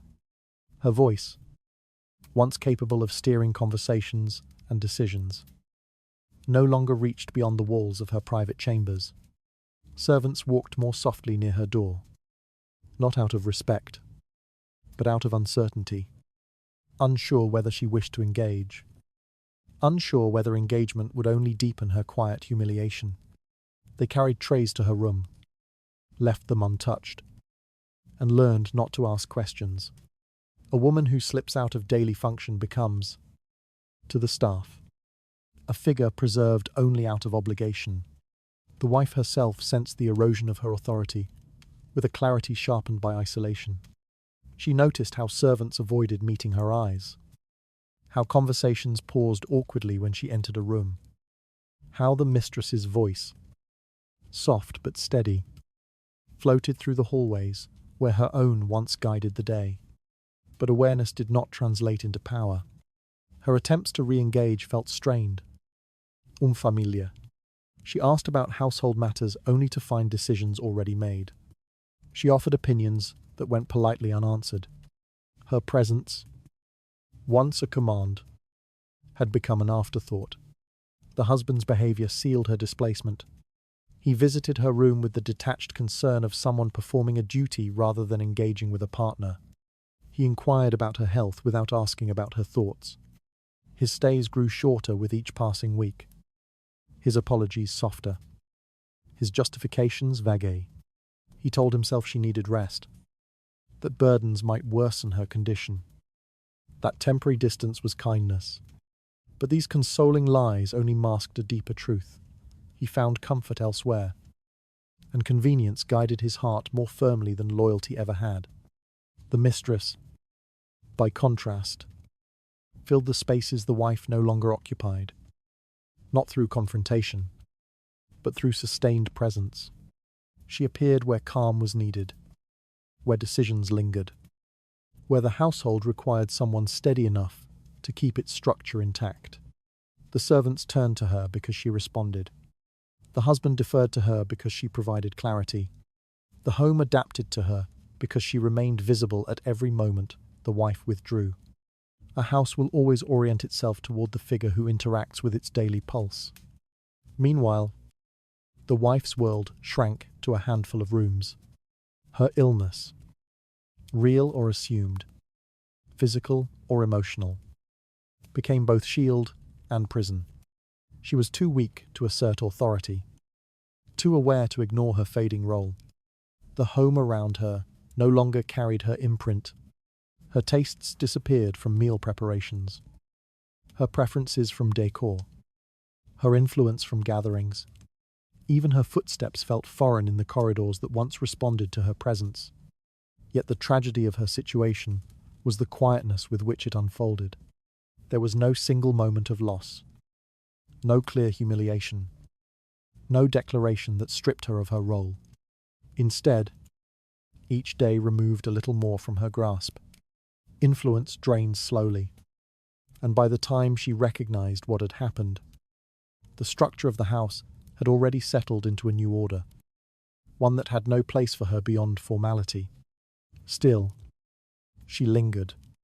Legitimacy kept her within the walls. Tradition kept her name on the household registers, but neither legitimacy nor tradition could force others to look toward her when they needed guidance. Authority is not held through the right to speak, it is held through the expectation of being heard. She had lost that expectation. Her declining presence also altered how the servants perceived her. They bowed, greeted, and served her out of obligation. Yet their loyalty belonged to the woman who ensured their work made sense. In private whispers, they spoke of the lady upstairs as though she were a separate figure entirely, untethered from the living rhythm of the home. Their caution around her thickened into distance. Affection requires engagement. Engagement requires relevance. Relevance requires presence. She had none left. The mistress, meanwhile, never declared herself a replacement. She simply existed where the wife did not, showed strength where the wife faltered, and provided clarity where the wife hesitated. Presence triumphed over propriety, and for a house built on habit rather than principle. That was enough. Her fading voice left the household anchored to the woman who remained visible, binding the new order more tightly with each quiet surrender. Another shift now deepens in the accumulating silence, pressing against the fragile boundary between private change and public perception. At the edge of that pressure lies the next turn. The house can no longer be kept contained. The transformation unfolding inside the household did not remain entirely hidden, yet it stirred no public outrage, no formal objection, no whispered scandal sharp enough to threaten its stability. Society, with all its rigid rules and moral posturing, possessed an extraordinary ability to ignore what it preferred not to confront. The wife still lived under the same roof, her title unchanged, her place in law unshaken. The mistress, however, moved through the household with the confidence of someone whose authority had been affirmed, not by ceremony, but by repetition. This contradiction should have drawn attention. Instead, it dissolved into the quiet tolerance that defined noble life when facing uncomfortable truths. Neighbors and relatives noticed the shift. Of course, they saw who greeted guests, who oversaw gatherings, and who managed household affairs. They remarked privately on how seldom the legitimate wife appeared, how the mistress's presence felt too steady to be temporary, how the boundary between propriety and impropriety seemed to blur inside that household. But observation does not always lead to intervention. In this world, disruption came only when silence threatened status. And here, silence maintained it. To acknowledge the mistress's rise would have required acknowledging the wife's decline, and doing so would have exposed the household to scrutiny no one desired. Society had little appetite for conflicts that forced it to examine its own hypocrisies. As long as appearances remained intact, polite letters were sent, visits were conducted with proper decorum, and donations were made to the church. The inner workings of the family were treated as a private matter. People preferred to believe that every house upheld the same moral order, even when evidence suggested otherwise. So they chose silence, not out of ignorance, but out of convenience. Silence allowed them to preserve the illusion that propriety endured. Within that silence, the mistress's position solidified. No one praised her openly, yet many acknowledged her competence in quiet tones. Some admired how she handled gatherings with composure, and others appreciated how smoothly the household ran under her guidance. Her effectiveness softened judgments that might otherwise have condemned her. Practicality often erodes morality long before people admit it. If she kept the home stable, if she prevented scandal, if she ensured the master's affairs remained orderly, then few felt compelled to challenge her place. Meanwhile, the wife's isolation became a story told without words. Society did not question her disappearance from public life because illness, sorrow, or emotional fragility provided convenient explanations. Explanations that required no verification. People accepted them because challenging them would force them to confront the true imbalance within the home. They preferred to treat her absence as a private grief rather than a public failing. This selective blindness protected her dignity even as it erased her relevance. The master benefited most from this collective silence. His reputation remained intact because no one confronted him with the clear truth of what had occurred. His household operated smoothly. His social obligations continued uninterrupted, and his own behavior escaped scrutiny. Convenience shielded him from moral consequence. Just as it had shaped his acceptance of the mistress's expanding authority, the servants understood this silence too. They heard visitors avoid delicate topics. She watched relatives glance briefly at the mistress without questioning her presence, and learned that the world outside maintained the same unspoken rules as the world inside. If order remained, no one demanded explanations. This gave them permission, subtle, implicit, to continue aligning themselves with the mistress. Society's refusal to intervene affirmed that the new order was not merely tolerated, but tacitly accepted. In time, the mistress herself recognized the power of this quiet approval. She knew she would never be acknowledged publicly as the lady of the house. Yet she understood that she did not need the acknowledgement. The absence of resistance was its own form of permission. Silence had become the ground on which her authority stood. It shielded her, legitimized her, and erased the boundaries that once separated her existence from the wife's domain. What made the situation so striking was how ordinary it appeared. No confrontations erupted.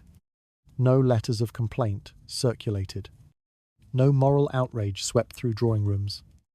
Instead, the household's internal shift blended into the muted social rhythms that governed noble life. People upheld propriety only so long as it demanded nothing inconvenient from them. In this case, it demanded nothing at all.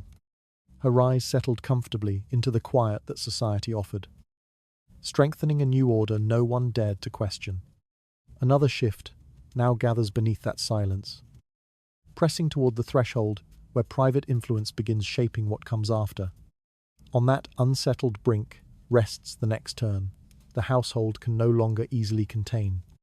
Children witnessed everything long before adults believed they understood it. They absorbed the shifting balance of the household, not through lessons or instruction, but through the steady accumulation of moments. Who spoke with authority? Who remained silent? Whose servants obeyed without hesitation? Who shaped the rhythm of the day, whether born within marriage or outside it? Children sensed the power that governed the home. They learned to identify it the way one learns the direction of the wind, not by seeing it, but by feeling how it moves everything around them. The legitimate children, trained from birth to recognize rank, found themselves quietly disoriented by the household's new shape. Their mother's disappearance from daily life raised questions they did not dare voice. They remembered her as the figure who once guided every ritual, corrected them gently, oversaw lessons, and managed disputes. Now she remained behind closed doors, a distant presence whose absence demanded explanation. In her place stood the woman who seemed to know every detail of the home, who appeared at meals, directed servants, mediated problems, and understood the smallest of their needs. Children gravitate toward consistency, and her steadiness began shaping their understanding of authority, even when they did not speak of it aloud. Illegitimate children, meanwhile, watched with a different kind of awareness. They were accustomed to uncertainty, trained from their earliest days to understand that their place in the world depended on the goodwill of others. For them, The mistress's rise offered a form of security that the wife's illness had stripped away.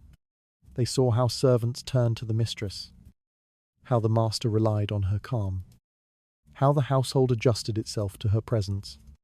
They recognized instinctively that their survival depended on aligning themselves with the person the house now obeyed. Children on the margins learn these truths faster than those born to privilege. Regardless of lineage, all the children learned the same lesson.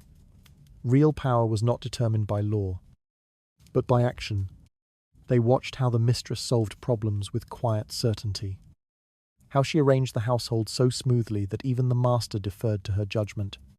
They observed how the servants reacted to her presence, bodies straightening, voices softening, tensions dissolving, and they internalized this as a model for how authority is expressed.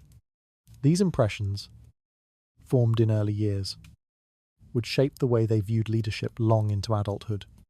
The home itself became a classroom. Each hallway carried evidence of the mistress's influence, the order she enforced, the comfort she maintained, the atmosphere she cultivated. The children walked through this environment daily, absorbing its structure without questioning the contradictions it represented. They learned that a title might matter in public, but inside a home, the person who stayed, who acted, who guided, this was the one who held command. They saw no conflict in this. They simply accepted it as reality. This unspoken education wielded profound consequences. Boys who watched the mistress take control of the household learned that influence could exist outside lawful boundaries. Girls observed her confidence, her composure, her ability to move through rooms once reserved for their mother. They saw a woman shaping a world not through marriage or official standing, but through presence and competence. Such impressions lingered, reshaping their expectations of what women could claim in a household, what they could lose, and what they could quietly reclaim. The master, unaware of the depth of these observations, relied on the assumption that children saw little and understood less. But children rarely miss the truths adults try hardest to conceal. They saw his comfort around the mistress, his avoidance of the wife, and his acceptance of the household's shift. They noticed how he turned to the mistress when tensions rose, how his footsteps found her before anyone else in the house.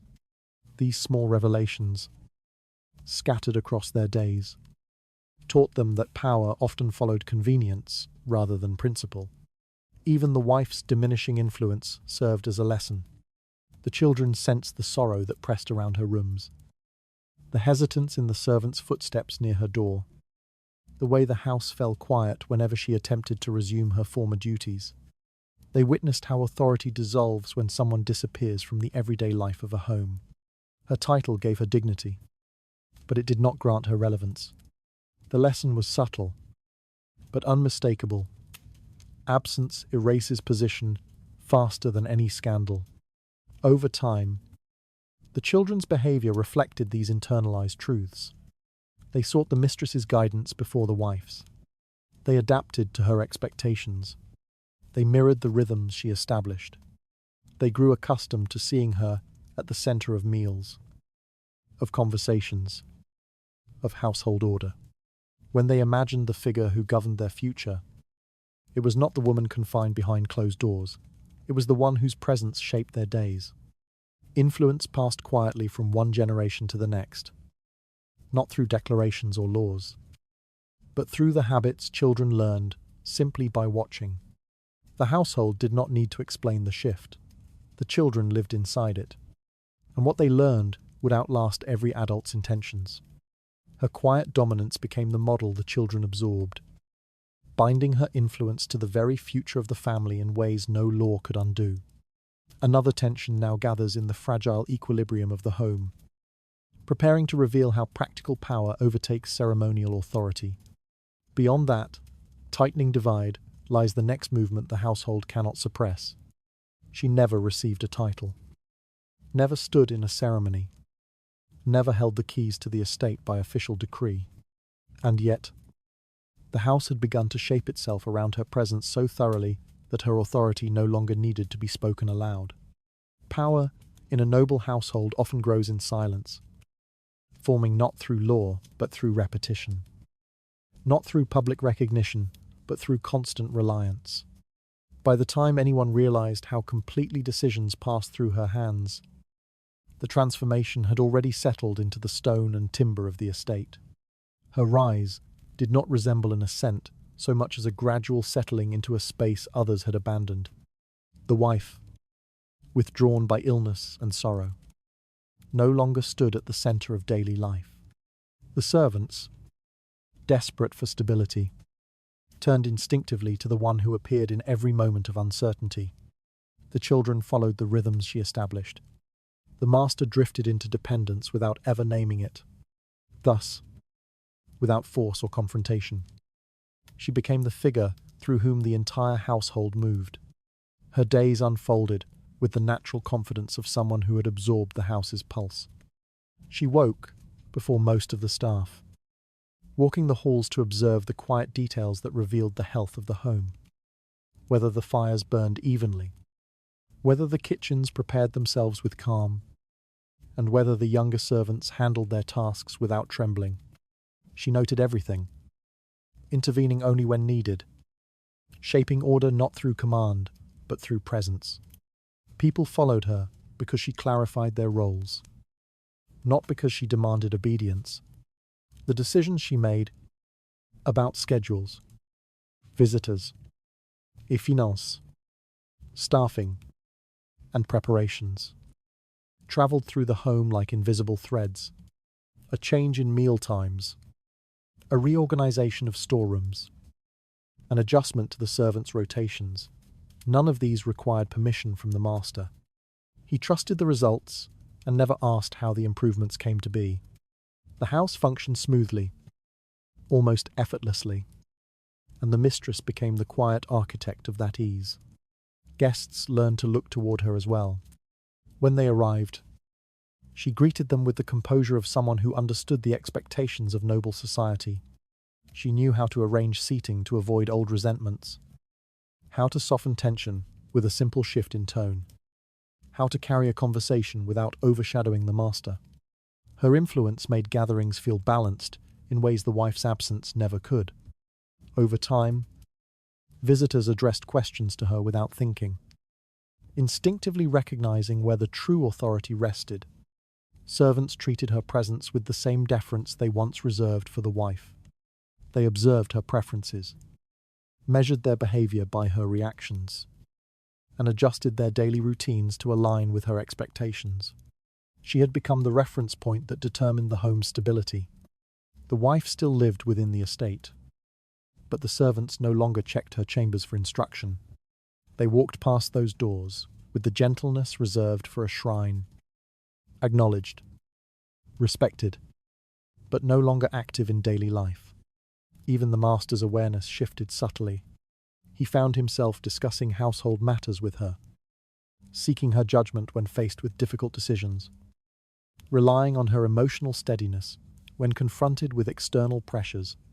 He framed this reliance as practicality, but beneath that explanation lay something deeper. She made his world easier. The wife's presence once demanded negotiation and restraint. The mistress's presence required neither. Convenience may not grant moral legitimacy, but it grants power nonetheless. It was in the hidden moments, those few breaths between one duty and the next, that she recognized how far she had come. Standing in rooms the wife once ruled, reviewing accounts she had never been intended to see, shaping the household's rhythm with a confidence she had grown into quietly. She understood that she occupied a position defined not by permission, but by necessity. The house needed her. Everyone inside it depended on her. That reliance had become the foundation of her authority. Yet, she did not mistake this role for security. She knew how fragile her place remained in the eyes of the world beyond the estate.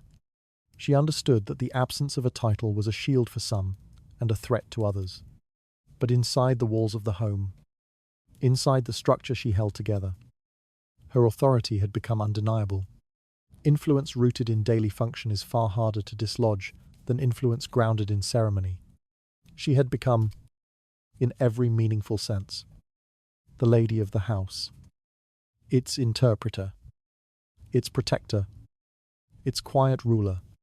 The house breathed through her decisions, moved through her routines, stabilized under her guidance. Whether society acknowledged her or not, the truth lingered in every corridor she walked.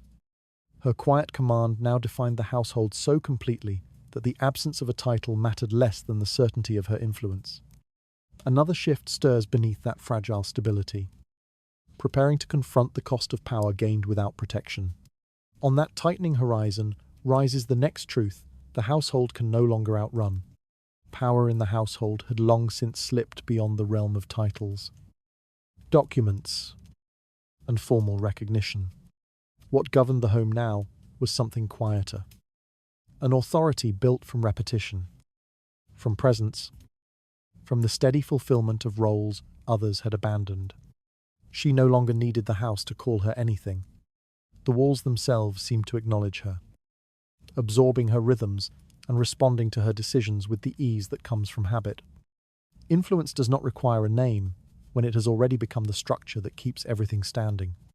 Her power revealed itself most clearly in the ordinary moments. She approved staffing arrangements without waiting for permission. She resolved disputes before they reached the master. She altered schedules to protect the youngest servants from exhaustion.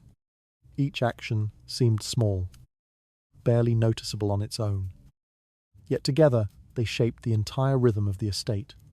The servants moved with the quiet confidence of people who knew exactly who guided them.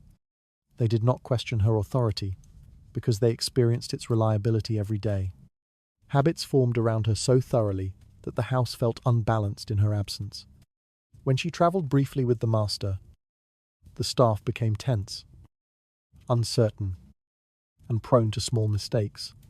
Tasks that usually flowed without friction faltered. Routines frayed at the edges. People hesitated more, spoke less, and watched the door with an anxious hope that she would return quickly. Their unease made one truth unavoidable. She was no longer simply part of the household. She was the axis that sustained it.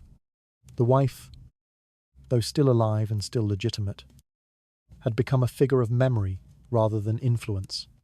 Her presence no longer shaped the home's structure. She remained within its walls like a faded portrait, honoured but irrelevant. Power does not belong to the one with the name. It belongs to the one whose decisions determine the course of daily life. She, not the wife, made those decisions now. The staff obeyed her naturally, not because they sought to defy the wife, but because the wife no longer participated in the world they inhabited. Even the master behaved as though her authority required no acknowledgement. He brought matters to her instinctively.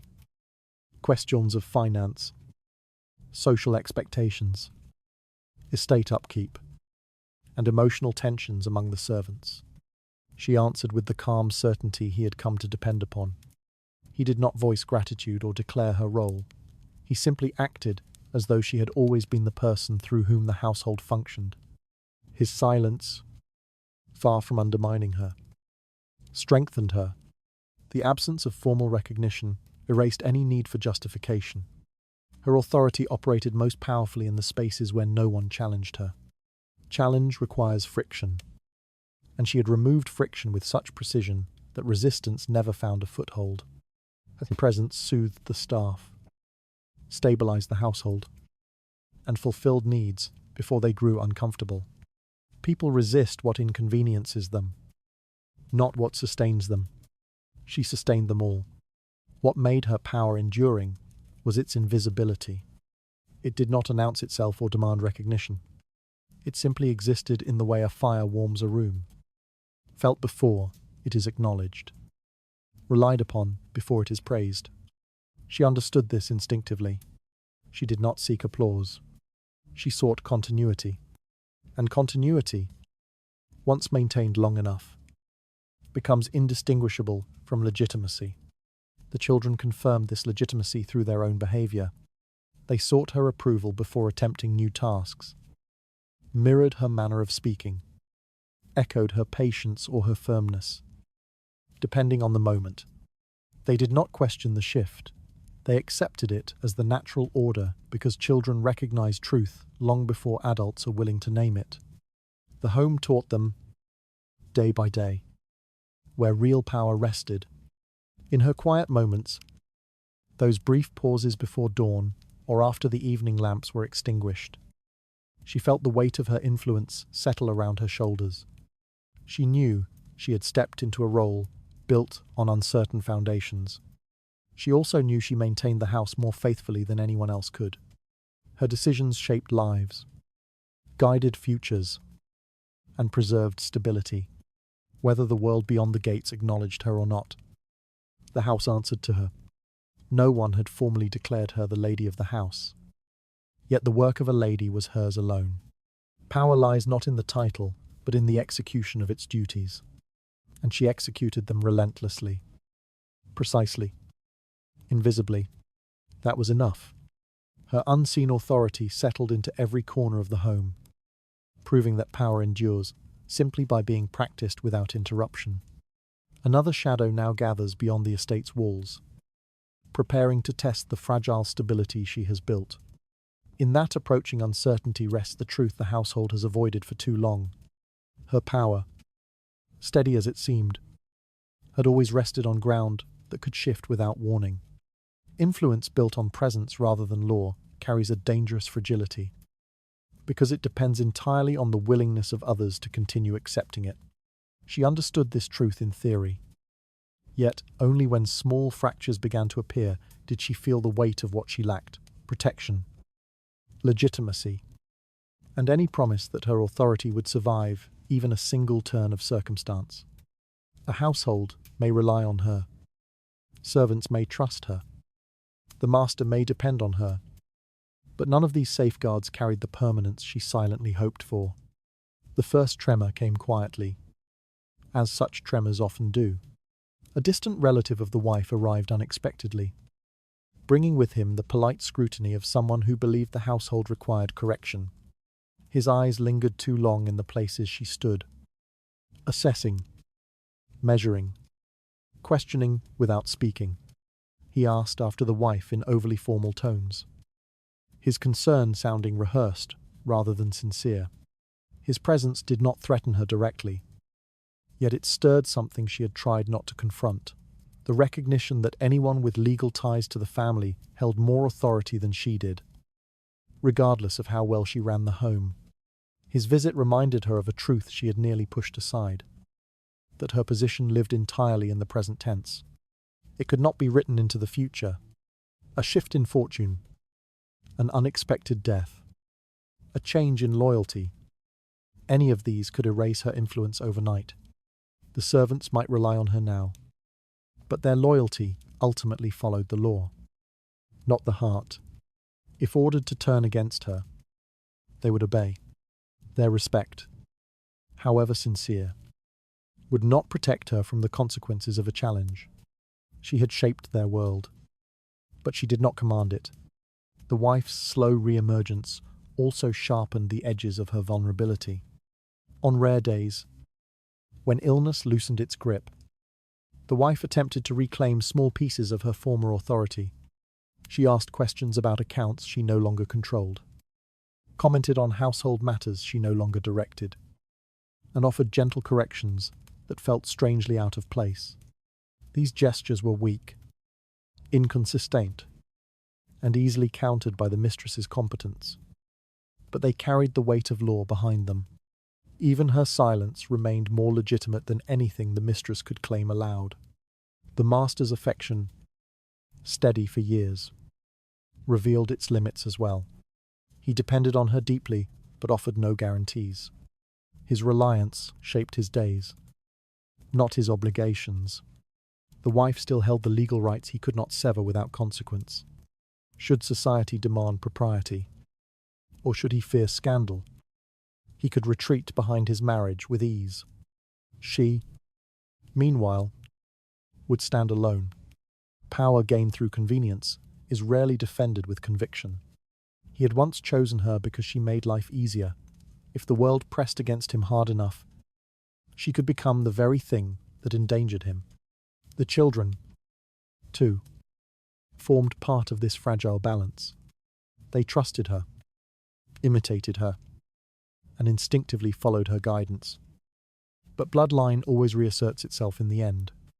When inheritance enters the conversation, affection becomes a weaker force.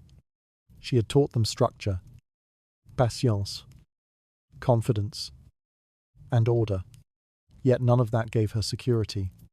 A new tutor, a commanding uncle, a legal guardian, any of these could reshape their loyalties overnight. The lessons she etched into their lives might remain, but her place within those lives could vanish without ceremony. Even the house itself reminded her of her precariousness. Every room she had arranged, every rhythm she had stabilized, every habit she had shaped, none of these belonged to her. They reflected her influence, not her ownership. She held the home together, but the home did not hold her in return. If forced to leave, she would walk out with nothing more than memories of rooms that once aligned themselves to her footsteps. The stone walls would remain, indifferent to the absence of the woman who had carried their burdens for years. She felt these truths most acutely during moments of stillness, when the bustle of the household quieted, and the echo of her own footsteps reminded her how easily that echo could vanish. The world outside saw her influence as an irregularity, a temporary solution, a convenience rather than a right.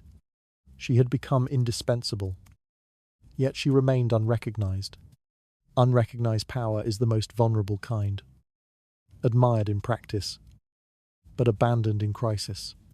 Her situation held contradictions she could no longer ignore. She ruled the rhythms of the home but could be expelled from it.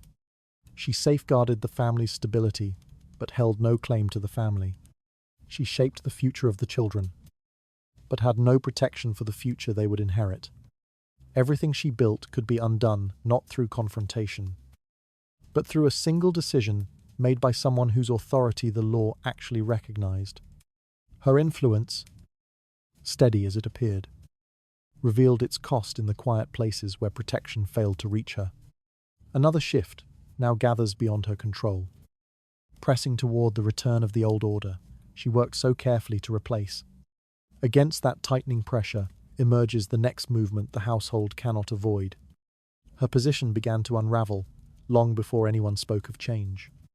It started with a subtle shift in the master's demeanor, an absence of warmth where habit once lived, a quiet distance in his voice, a gaze that did not linger the way it used to.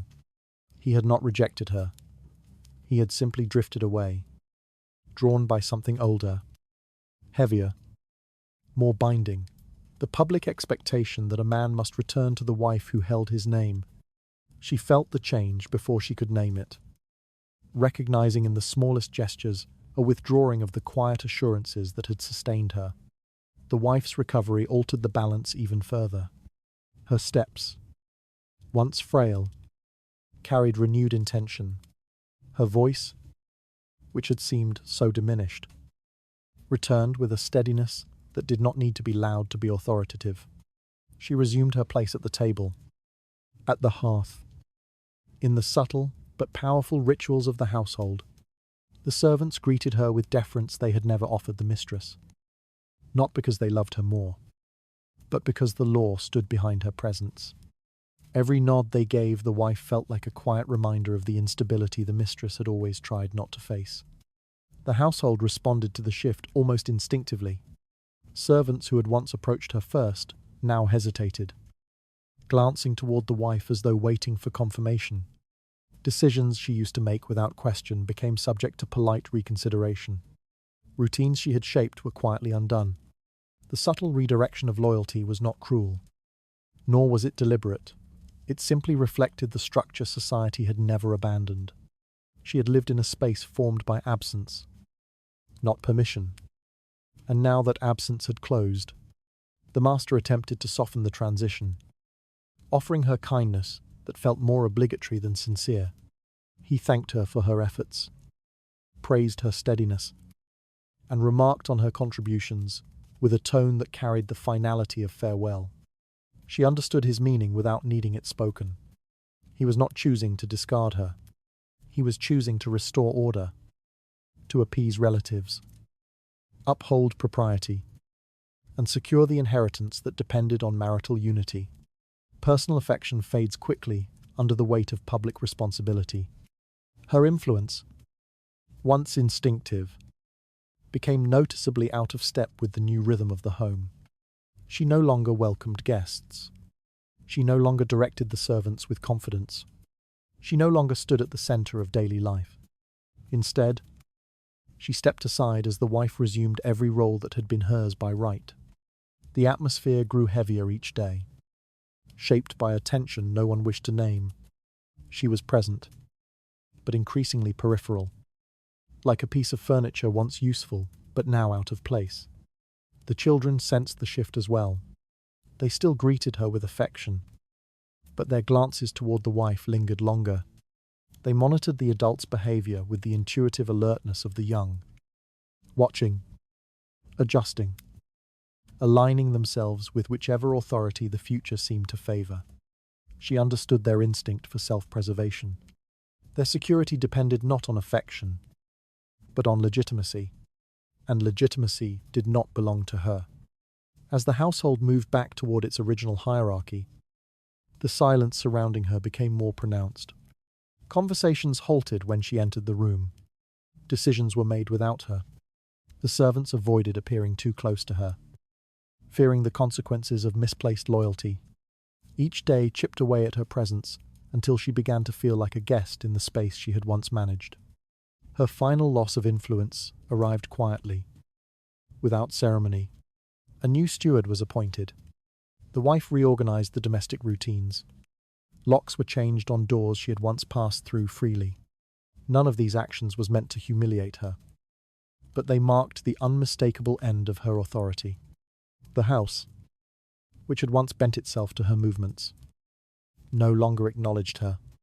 The moment of truth came when the master, avoiding her eyes, asked that she consider living elsewhere.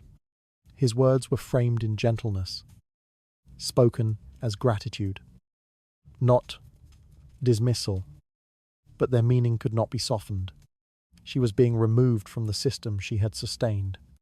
The space she carved out for herself had closed, and the order she had replaced had returned fully intact. Her departure left no visible mark on the house. Life resumed its familiar rhythm, unbothered by the absence of the woman who had once held it together. Servants continued their work. The wife reclaimed her duties, and the master settled back into the comfort of sanctioned domesticity. The quiet erasure of her presence revealed a truth she had long understood but tried not to confront. Power exercised without legitimacy is power that belongs only to the moment. Once the moment shifts, it disappears. Her removal seemed clean on the surface. Yet the house still carried the imprint of her presence in the smallest movements of daily life. Another arrangement quietly gathered beneath the restored order, pressing against the edges of what everyone pretended was stable. On that quiet tension rests the final truth about who truly shaped the home. History likes to pretend that it keeps perfect records. Names etched in stone, titles preserved in ink, and the clean narrative of who ruled and who obeyed. Yet anyone who has spent time studying the quiet corners of old houses knows that the reality was never so tidy. Power often lived in the shadows, held by those who operated without rank, without ceremony, without legal standing. Their hands shaped routines, their voices rearranged households, and their presence altered the rhythm of every corridor. They were not meant to be remembered, yet their influence flowed through the very structure of the homes they inhabited. The mistress who rose to command a household without a title belonged to this category of hidden authors. Long after her name faded, the effects of her decisions clung to the walls. Subtle shifts in behavior, lingering loyalties, unspoken habits carried by servants who had once answered to her more readily than to the lawful wife. Even when she was removed, displaced, or erased, She left behind patterns difficult to unmake. Power, once exercised daily, rarely disappears cleanly. It leaves fingerprints on everything it touches. Houses, especially grand ones. I have memories. They remember who opened the doors at dawn, who chose the evening meal, who whispered instructions that shaped the next morning. They remember which footsteps were followed and which were ignored. They remember routines not because they were written down, but because human behavior becomes a script, repeated until it feels natural. A mistress who quietly directed these patterns became a silent architect of domestic life. Though the law never acknowledged her, the household did.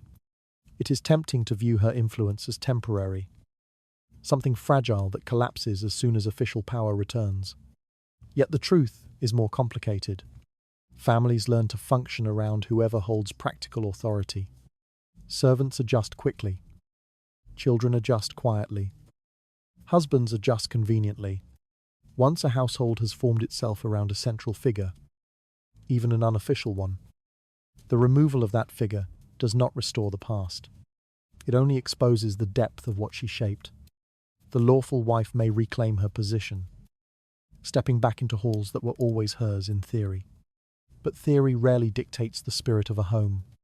People do, and people remember who guided them through uncertainty, who gave structure to their days, who filled the void when the rightful mistress was too ill, too distant, or too overwhelmed to manage the domain. That memory hangs in the air long after the unofficial mistress is forced to leave. History, however, does not easily accept these complexities.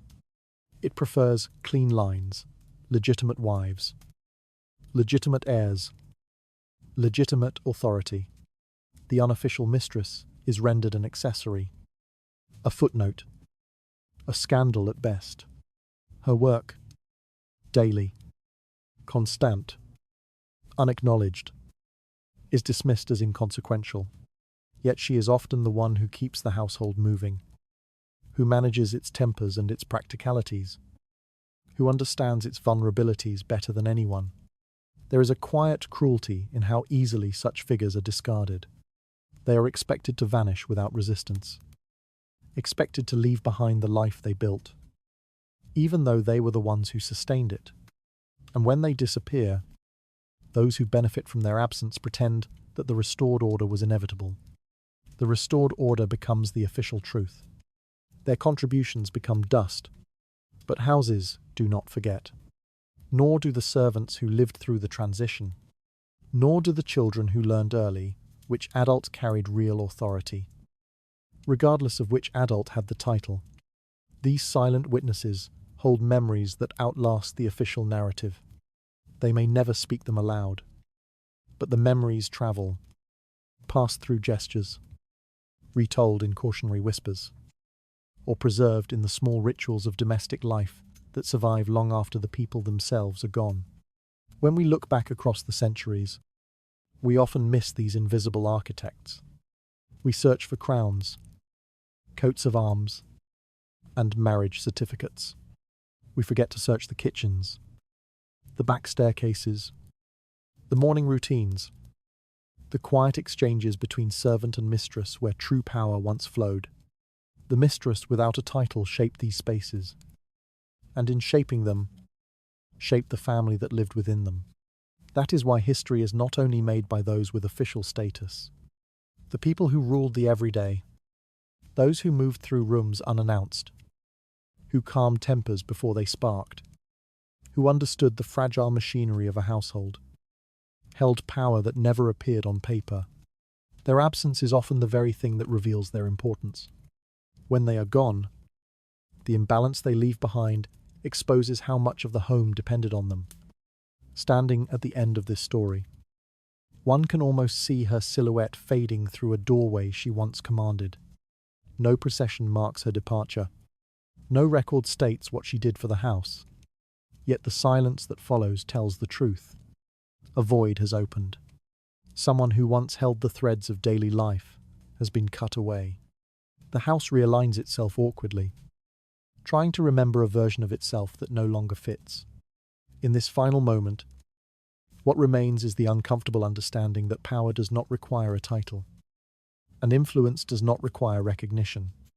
A woman without legal standing shaped the rhythm of a household more profoundly than the wife, with documents or the husband with authority. She was never meant to leave a mark. Yet she did. She always does. History may not speak her name, but the house remembers. The servants remember. The children remember. And perhaps, in the quiet spaces between the official records, we can remember her too. Thank you for walking through this haunted corridor of forgotten power. Stories like these remind us that influence often lives in silence, in gestures, in routines, in the shadows cast by people history preferred not to see. Rest now, and let these echoes settle gently around you. Good night.